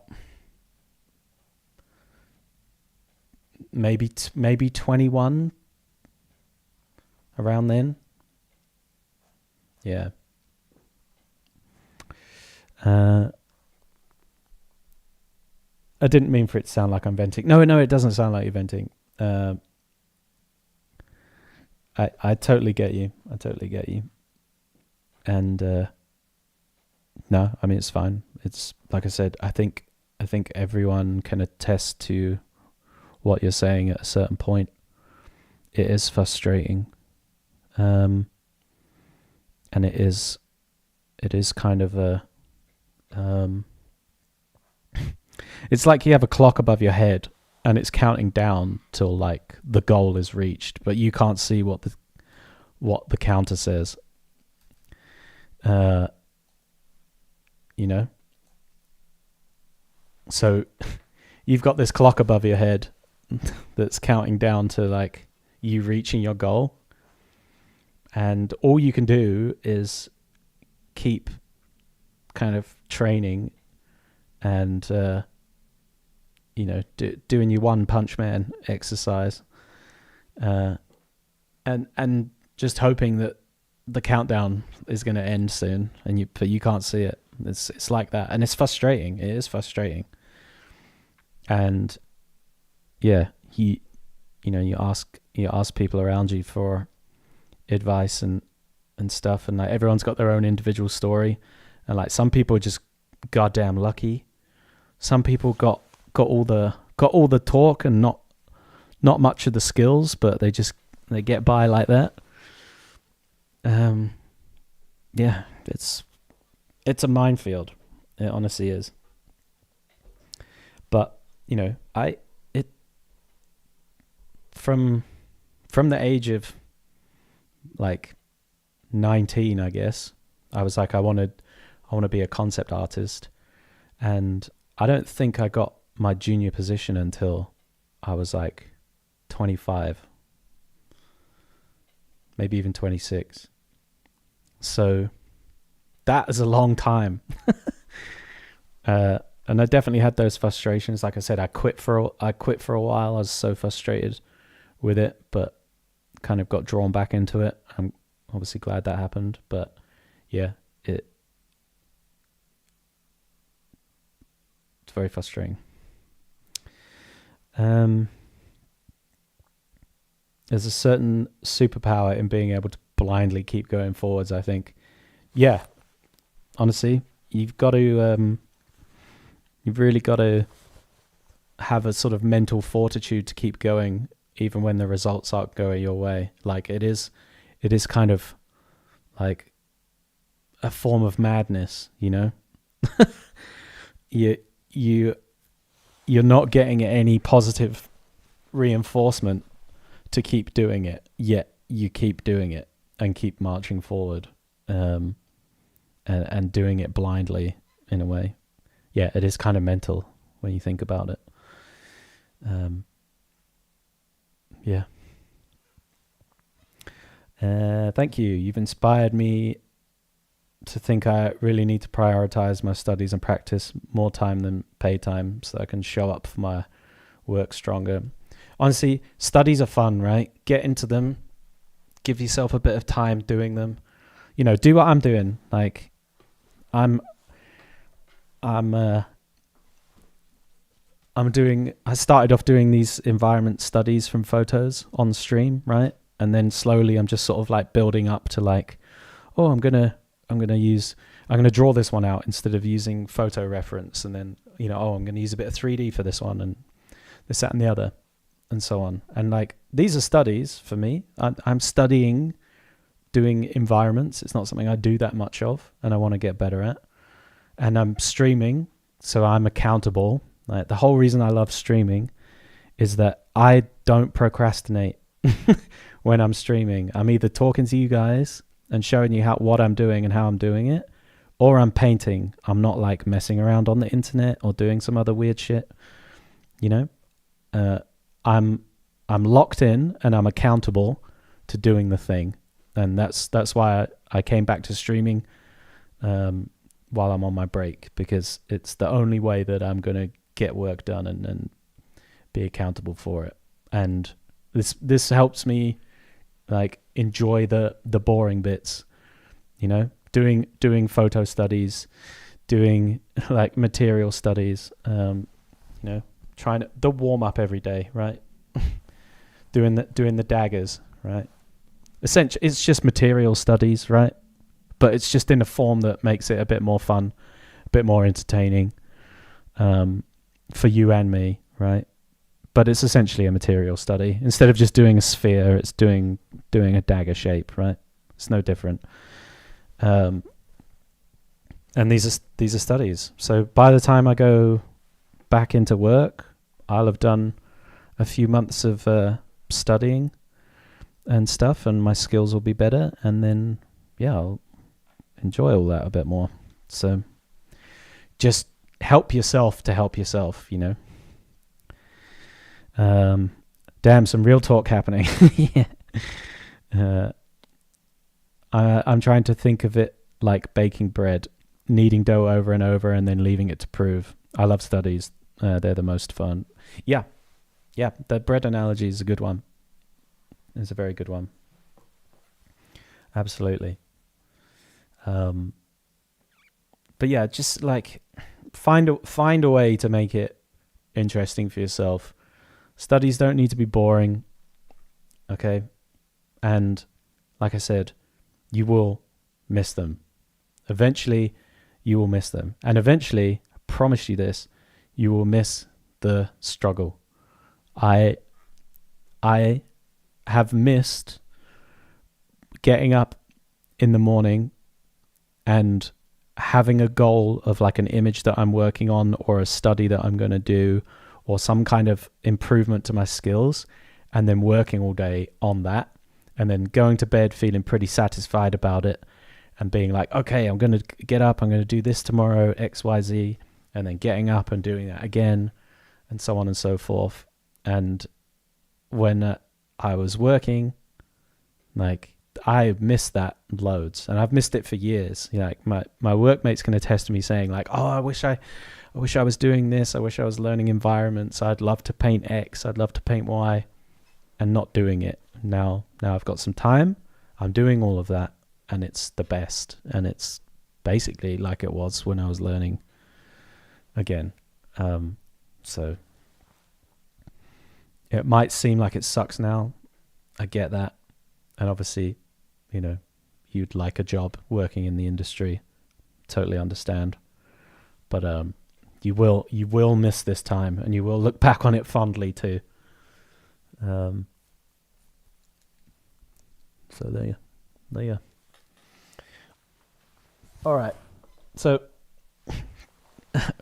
granddad rant over. I'm gonna hit the road now. I'm gonna cycle home. I'll be back again tomorrow, same time, same place. We will continue with this illustration. It's getting there. It's really getting there.